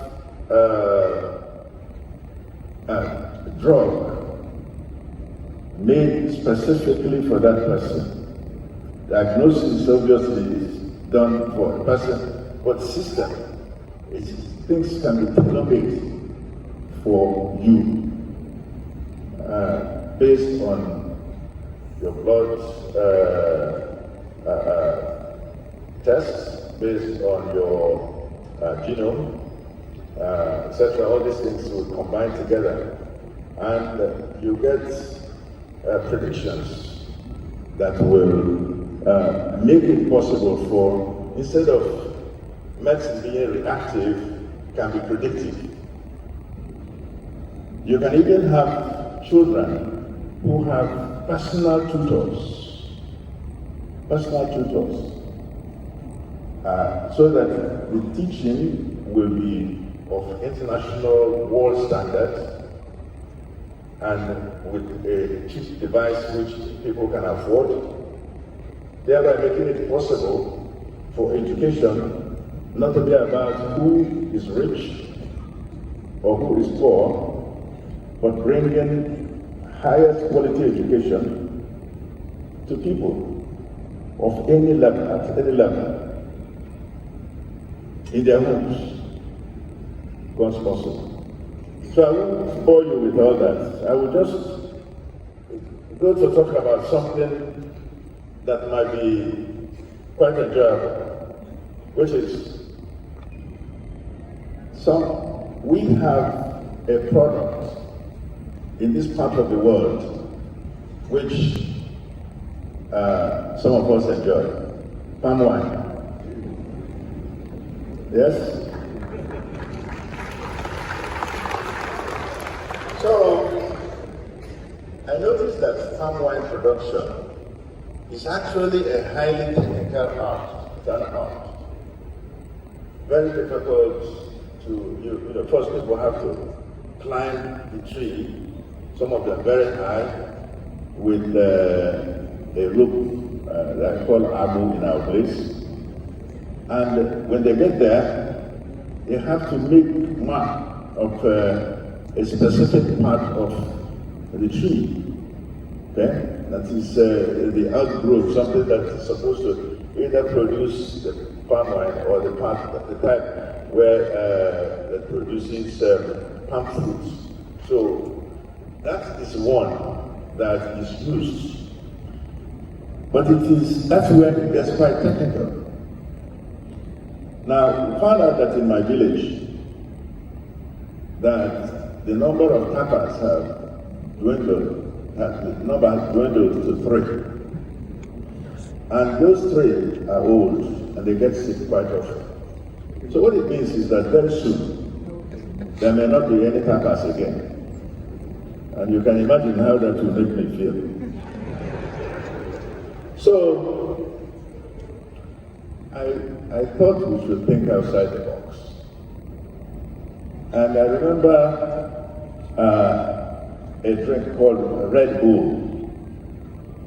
So Red Bull is a drink found that started really in Thailand.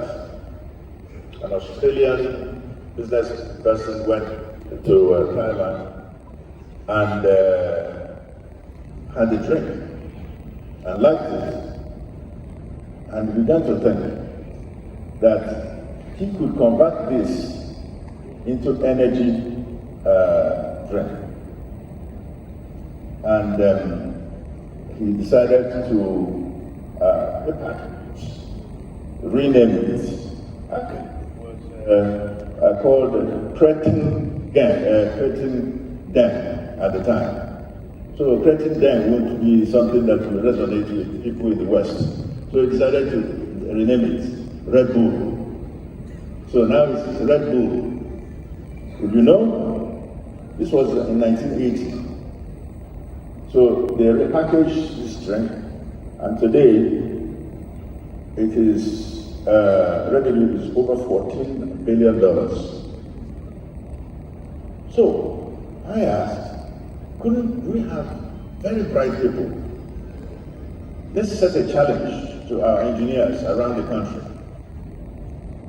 And let us try to solve two things in the challenge. One is how to get the climber to the place where it should be done. And then how to now do the actual harvesting. So we set up a challenge, and it was announced as school effort. My wife and the whole bunch of her team went at work, and I think they're going to talk more about it, so I don't want to reveal too much. But what I want to tell you is that our intention was to solve the problem. And instead of people thinking that palm wine tapping is for old people in the villages, could we make it nice and beautiful so that young graduates can be palm wine tappers? Even women can do palm wine tapping. I know for some people, some very traditional people, please, I know you will be saying, how can women be doing that kind of thing? Yeah? But just think about the innovation. Once the innovation is addressed, it might be possible. So you will get to hear today the outcome of that challenge. So, distinguished ladies and gentlemen, I want to thank the people who organized this program, my darling wife, and the team.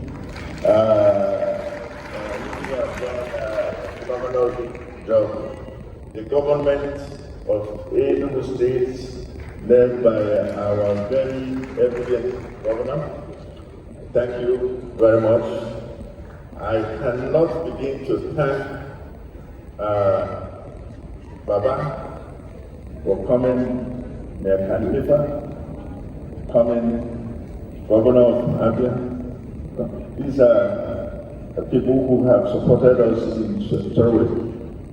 Professor Nnaji came all the way from America with his wife, Mary. Please, I salute you for coming. Because when the Emir was talking about African currency, it was really about okay, because he was the editor, the one who was powering on. Mine was just a supporter in it, yes? But he was the one, the man in the middle, as they say. Thank you for coming. Thanks, everyone.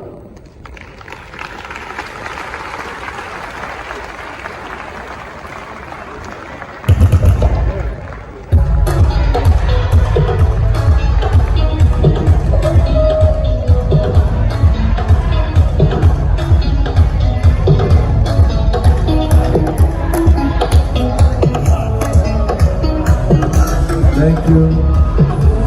Thank you very much.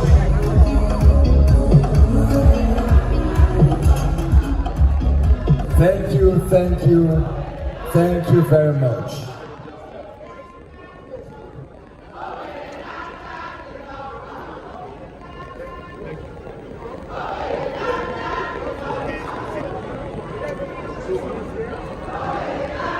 Thank you very much. You can just sit. What a wonderful prediction by the prolific Professor Nnaji. Thank you very much. We want to recognize the presence of former Inspector General of Police, retired Chief Obonna Onovo. We also want to recognize Chief Ben Etiama FCA. We have here with us His Excellency Ambassador Angus Madobike, former High Commissioner to Australia. We have Ambassador Major General COO, retired former Ambassador to Poland. We have Professor Osita Obu here with his lovely wife, Professor Silk Obu of Lagos Business School. Also here with us we have Dr. Ohebulam, the CMD Memphis Hospital. He's also here with us. The list is too long, but we'll continue to do justice to that list. This point in time, we want to have the presidential fire side charts, and to moderate this wonderful moment, we have the spokesman to the former late president of the Federal Republic of Nigeria, the President Yar'Adua. He's also the chairman of the editorial board of PCA newspaper, special advisor to President Jonathan on media, a veteran journalist, no other than Mr. Sheru Adeniyi, who will moderate the presidential fire side chart. And this presidential fire side chart will be with no other than the one and only, the great statesman of Africa, the former president of the Federal Republic of Nigeria, no other than His Excellency Chief Olusegun Obasanjo, GCFR, PhD, Baba.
First as a military head of state, and for 8 years as an elected civilian president of Nigeria. His Excellency Chief Olusegun Obasanjo. Your Excellency, thank you for joining us this afternoon. This symposium belongs to Professor Nnaji, who we celebrate today, and there are no shortage of truths in his country. But for this next few minutes, I want us to do something a little different. By tracing 2 decades of your association and releasing it within. Most people know the headline. The Nigerian professor of engineering in the United States came home and built power plants in Aba. We all know that the story began inside government, carried well on outside it, and in some ways has never really closed. That history has a precise starting point. In 2004, your administration set in motion reform of Nigeria's power sector. This process added into law the following year as the Electric Power Sector Reform Act of 2005 and matured by 2011 into the privatization of the sector. It was inside that same window, 2004 and 2005, that Professor Nnaji decided to leave the classroom in America to prove that private power could work in Nigeria, starting in Aba. He sold the idea to your government and you bought it, and the rest, as they say, is finished. What grew out of that arrangement? The Aba Integrated Power Project has atlasted changes of government and no shortage of skepticism. Last year, you were back in Aba, cutting the tape on the new substations in Nnaji. That is why we are calling this conversation Powering Tomorrow. Because the question Your Excellency and Professor Nnaji said to answer in 2004 on whether Nigeria could build its way out of darkness is one this country is still grappling with. Your Excellency, by way of preliminary remark, in your first encounter with Professor Nnaji, what gave you the idea, the impression that the idea of private power in Nigeria could work? Second, thank you very much.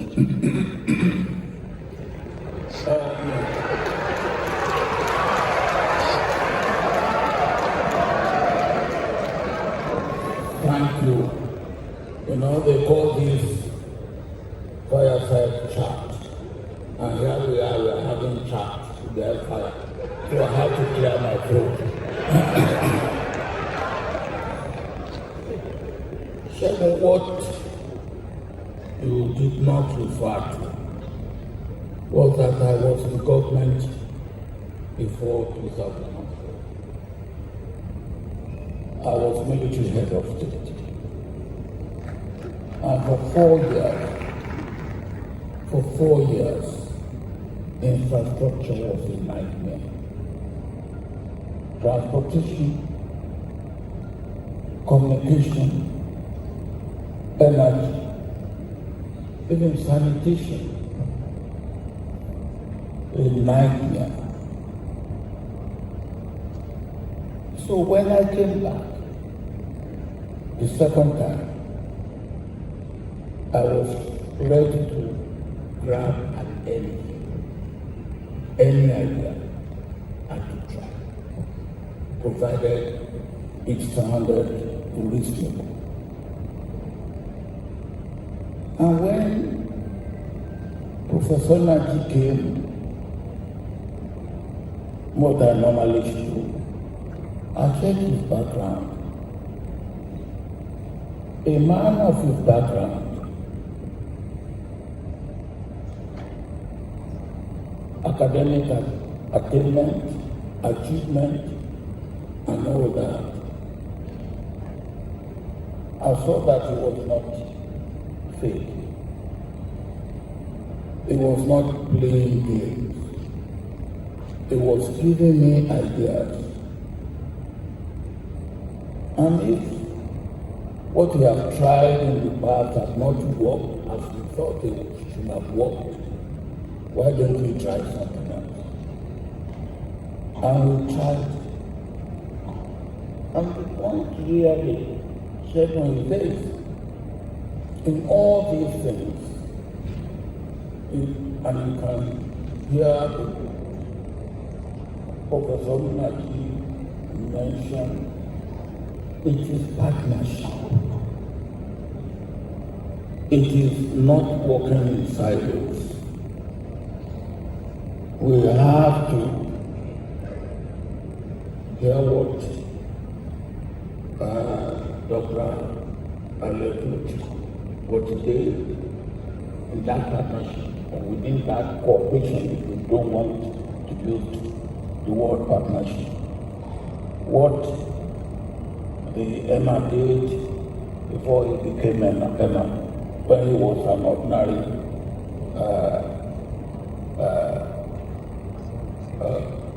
no, not citizen, ordinary blood. No, he is blue blood now. Ordinary red blood like us. And then, of course, what they credited to me that I did. And this is the way you will see it in any of these things where we have made progress. And what Nnaji has done, the support he has got, the encouragement he has got, the assistance he has got, the partnership that has worked with him, the cooperation that he has got, it's what made us to be able to celebrate them. And then, as you rightly said, I was there last year.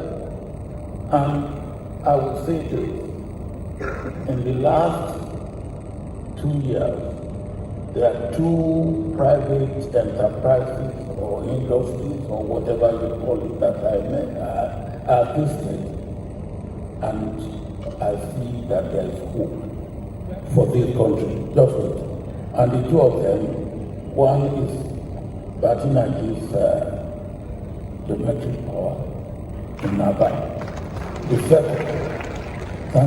second one is the refinery of Enugu in Lagos.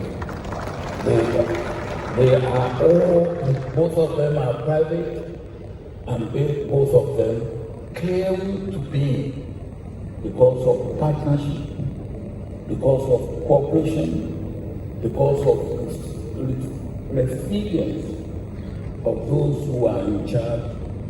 They are forward-looking, they are foresight, and they are never giving up.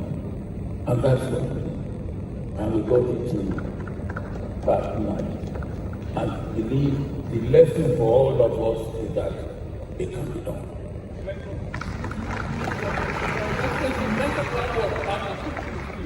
I got the documentary of Nnaji, and it said something very striking for me.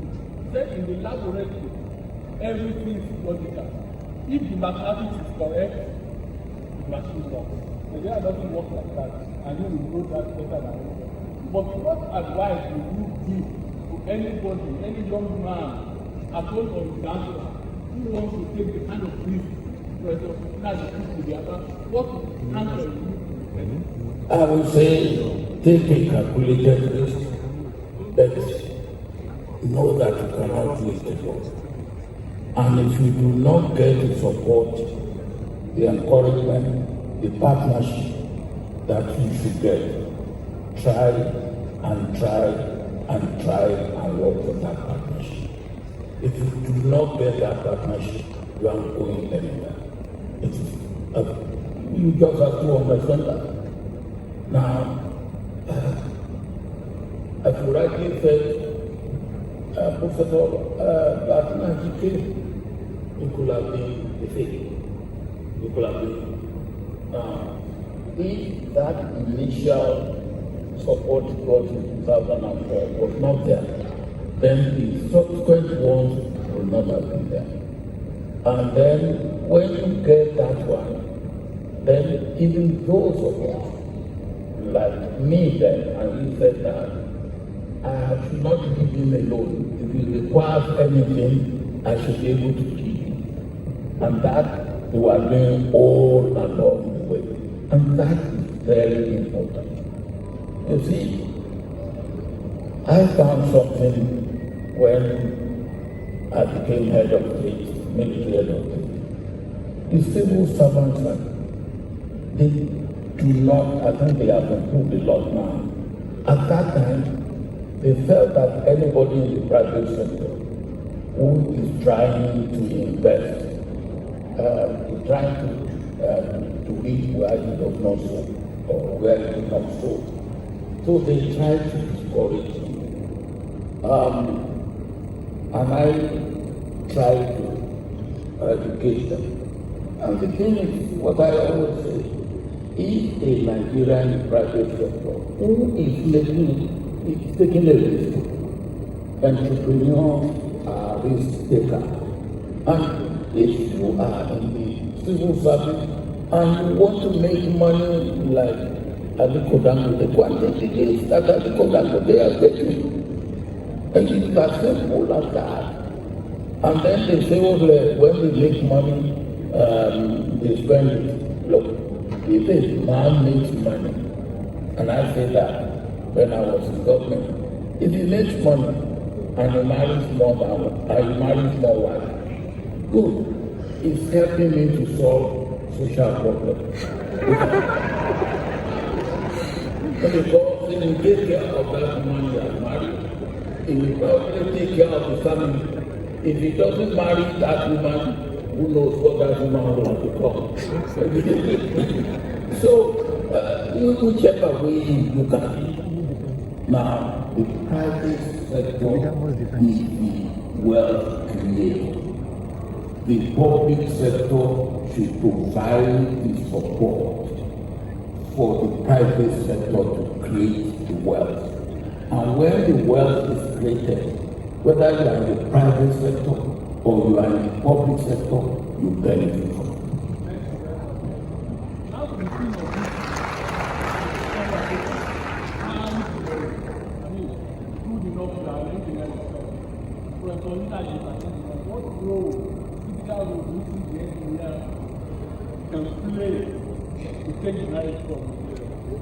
Well, thank you very much. Professor Nnaji is an engineer. You have seen the role he has played.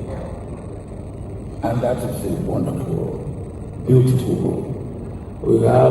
We should have more engineers that are willing to play the type of role that Nnaji has played. I understand when Nnaji came to me. A little bit because I'm an engineer. And so I was able to move along with him, let me put it that way. And therefore, he being an engineer, I being an engineer, and we are speaking engineering language, if you like, not political engineering, which I have to come to, or which Dr. Mbai is doing and which Dr. Oti is doing. You are doing political engineering now. But you are doing it very well. You are doing very well. Now, but Chegun, whether it's political engineering like Mba and Oti, or proper engineering like Nnaji and Obasanjo.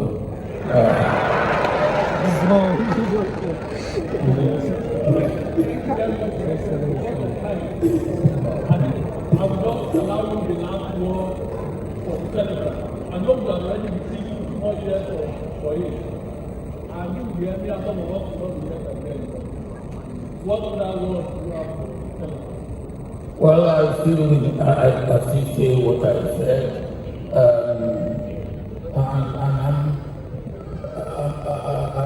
I want to take the position of optimism, like Dr. Alex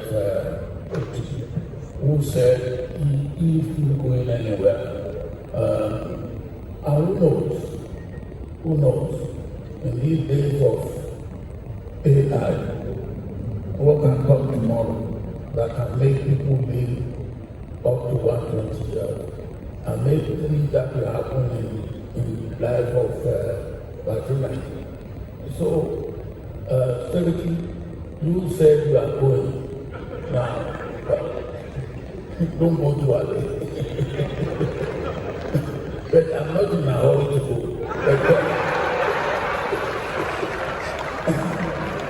And I want the celebrant not to be in a hurry to go.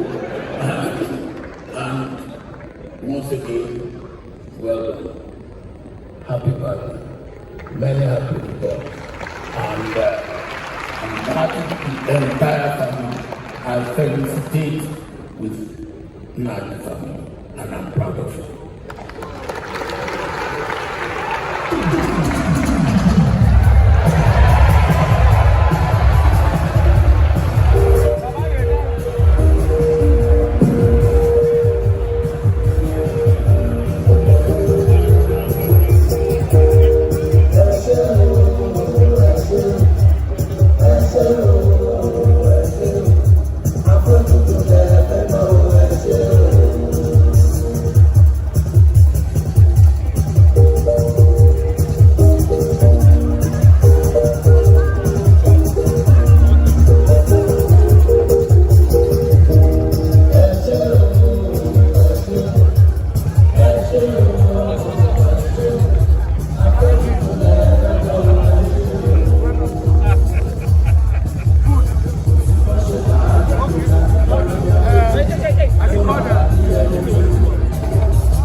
Standing ovation was just apt.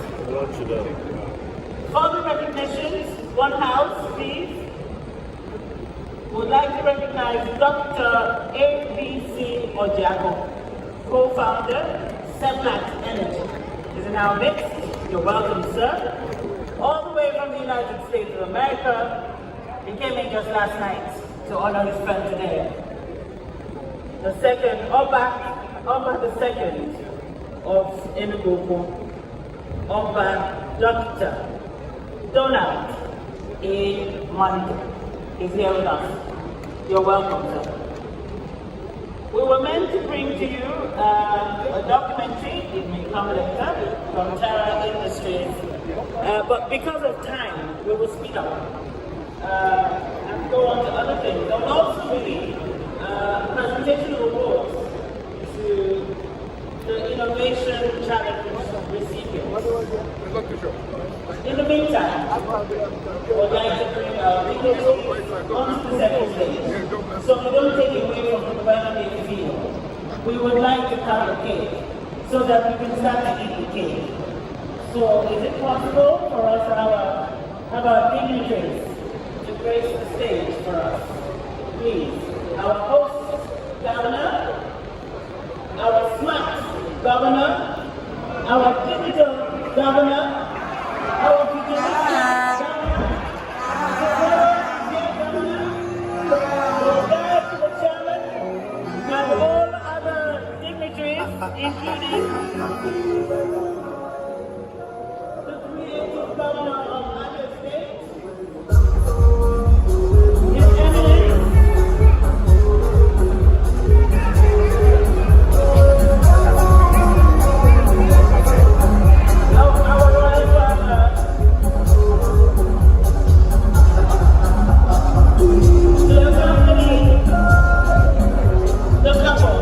the celebrant and his beautiful wife. The member is called Mrs. Nnaji.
I will count from 1 to 70.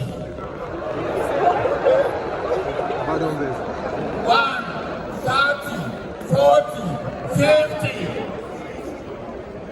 60.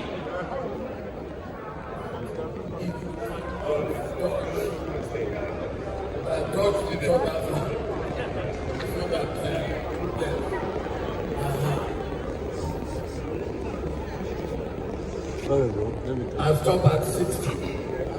65. 68. 69. 70.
The challenge of facing the future, but Nnaji, written by Uzo Maxim Uzato, the unveiling.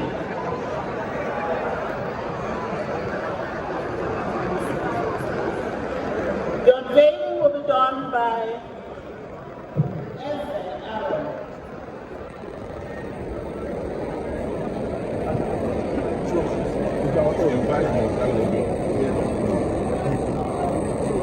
We have to wait for Papa to finish. Invite Monsignor Obiora to join me. Is Monsignor Obiora coming up? Okay, Monsignor Obiora. Okay, please come on.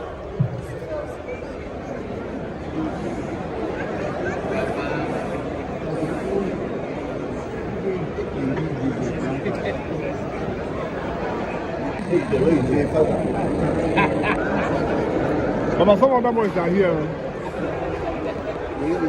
Let's celebrate Baba for this wonderful show of love. Let's celebrate His Excellency.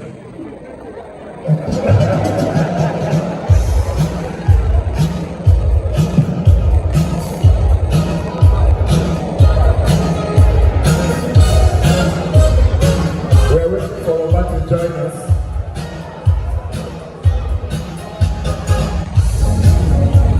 His Excellency, sir, we want to unveil unveil the book, and we ask all the dignitaries to stretch their hands so that we can.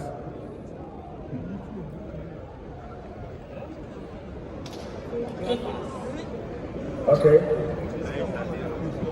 All right. Dear Prof, we celebrate you as we unveil this book in the name of God the Father, and of the Son, and of the Holy Spirit. Congratulations.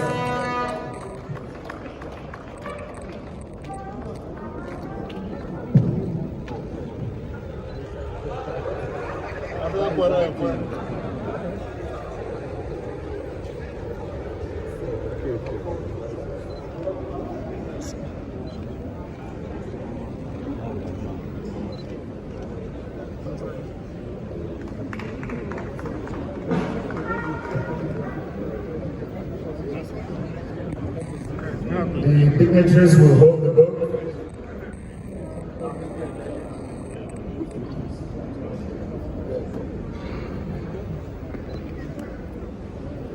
Prof.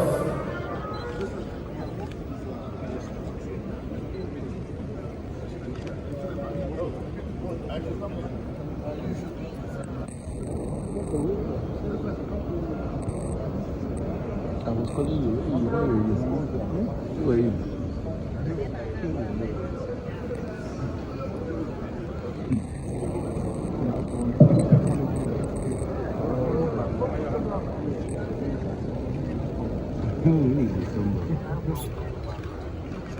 Yeah, photographers, how you guys doing? Thank you. Another book of tributes. Can we get a copy?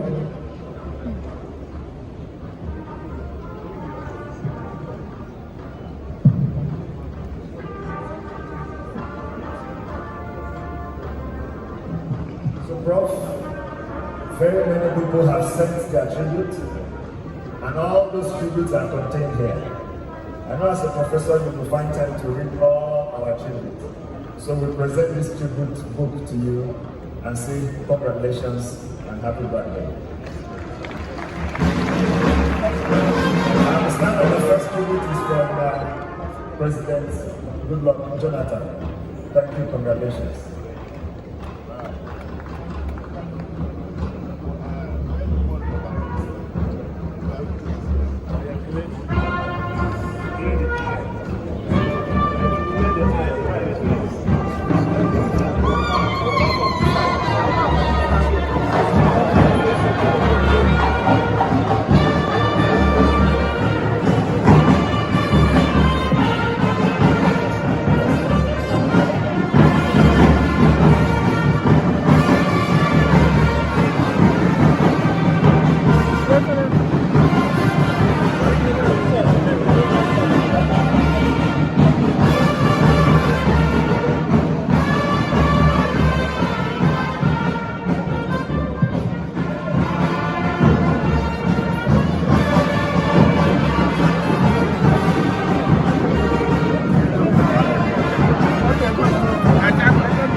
Thank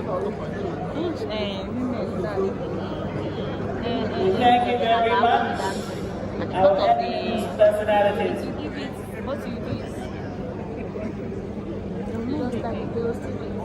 As we unveiled in a very special way, the book about Nnaji, the challenge of facing the future, written, as I said earlier, by author Maxim Uzato. We're not done with the book. That's because we have a reviewer who came all the way from the diaspora. So he will give you a review in just a bit. And just before we get into that, we will read special awards to recipients of the Innovation Challenge.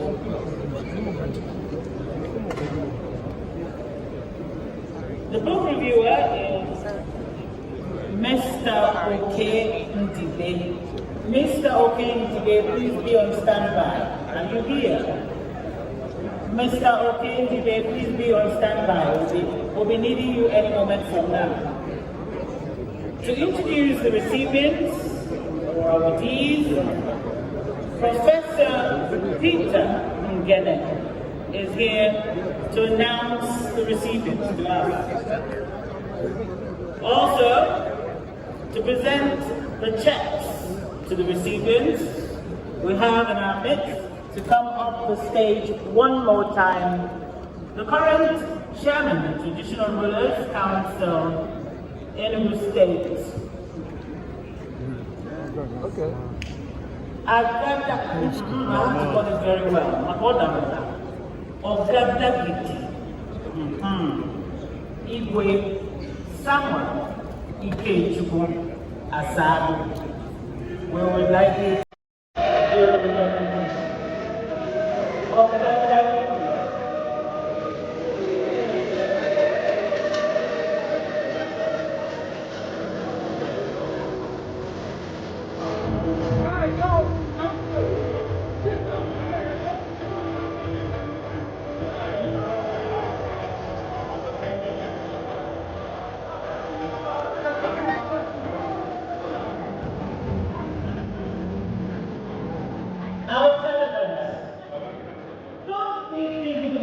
To have him in our midst. Professor Nnaji is the owner of the foundation. Now we suggest he comes to be part of the presentation with his wife.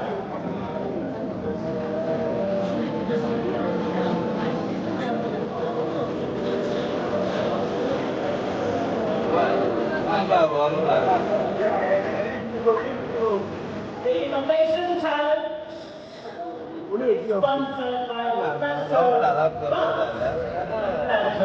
Foundation.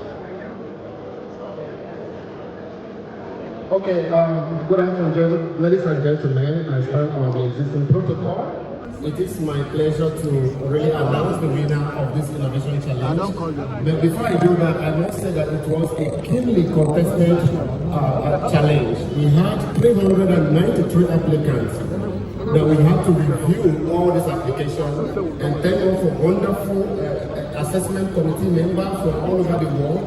After that, we came to 3 finalists.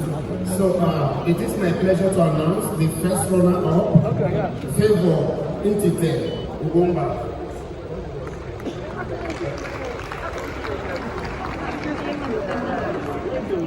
And then the winners of the challenge, there are 2 winners, is Anthony Badiwe Ikeme, joined by, I want to do Stefan. So the first prize goes to the joint winner, but the second, and then the first winner are 2 people, two committees. Yeah. Favor, this is yours.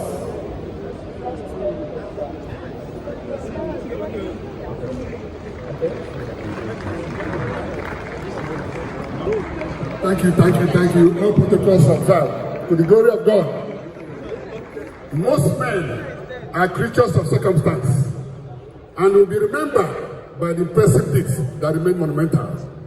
Today is a day of celebration for our brother, and on that note, the foundation has graciously, cautiously, assiduously studied and found this person, Favor Ojo Bundo, to be the winner of a smart, well-calculated second winner. The second winner of this day. So, to the grace of God, we're heading over this check of 2 million naira to encourage you, to embrace you, to thank you for your resilience, just like a Professor Nnaji, who we are celebrating today. We thank you for your team. We thank you for the congratulations. Thank you, congratulations. Thank you. Have your shake. Thank you.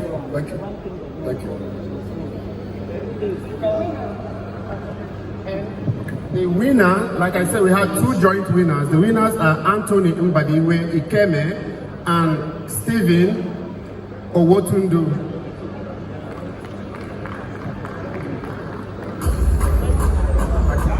Thank you. This is a big one. His Excellency, are you seeing what we are seeing? Thank you so much. Thank you so much. Yes, we're celebrating a great man who saw tomorrow 41 years ago. He studies robotics, studies AI, what we're studying today. We thank God for a day like this. We thank God for the privileges of having our excellencies here. We thank God for having everybody coming here. So now you see what hard work can do. Taking the example from Enugu State, we have 260 smart schools in Enugu State. All of them are talking about AI, robotics. You wonder why it's started from Enugu State, where Nnaji came from. And our governor quickly came to it, Dr. Putandu Simba. God bless you. And people that you work with. The smart school, we're talking about the AI, artificial intelligence, special learning. You know that it starts from Enugu State.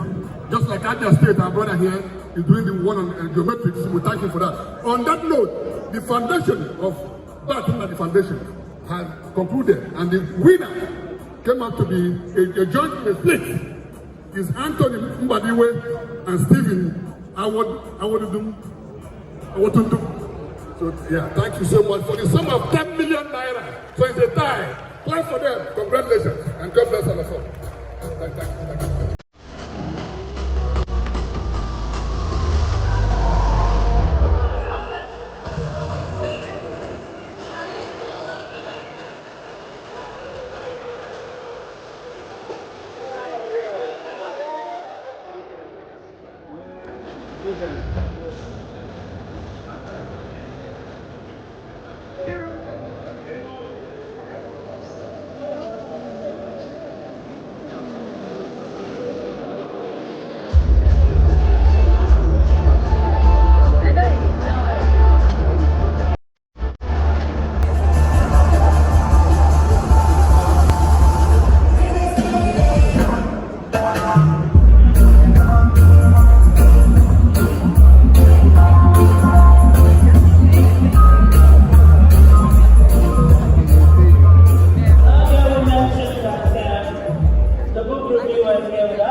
He likes to simply be called Okeokunde.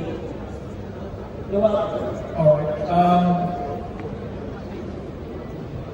Good afternoon. Your Excellency, President Obasanjo, Your Excellency, Governor Peter Mba, Your Excellency, Governor Alexoti, Your Royal Highness, my dear friend, the Emir of Kano, other royal fathers, senators, members of the House of Representatives, members of the State Assembly, as well as everybody indeed who Professor Nnaji has told you that everybody who is here is indeed a special guest. So it's my particular pleasure and honor to be invited to do the book review. But we're not quite going to do the book review as I had planned it, because I understand that the governor of Abia State, Alexoti, will be taking his leave, and so he wanted basically for us to thank all of you who have come, who have joined in unveiling the book. So I'm going to say, Governor, do you have like 3 minutes? Go. So, the first thing you'll notice, if you see the book that was presented a moment ago, is that it's a very slim volume. I think it's about 118 or so pages. And so when I first was sent the book, I thought it was an anomaly because Professor Nnaji, the celebrant, is somebody whose life is vast, whose achievements are compelling, and who I think is in many ways a genius of our time.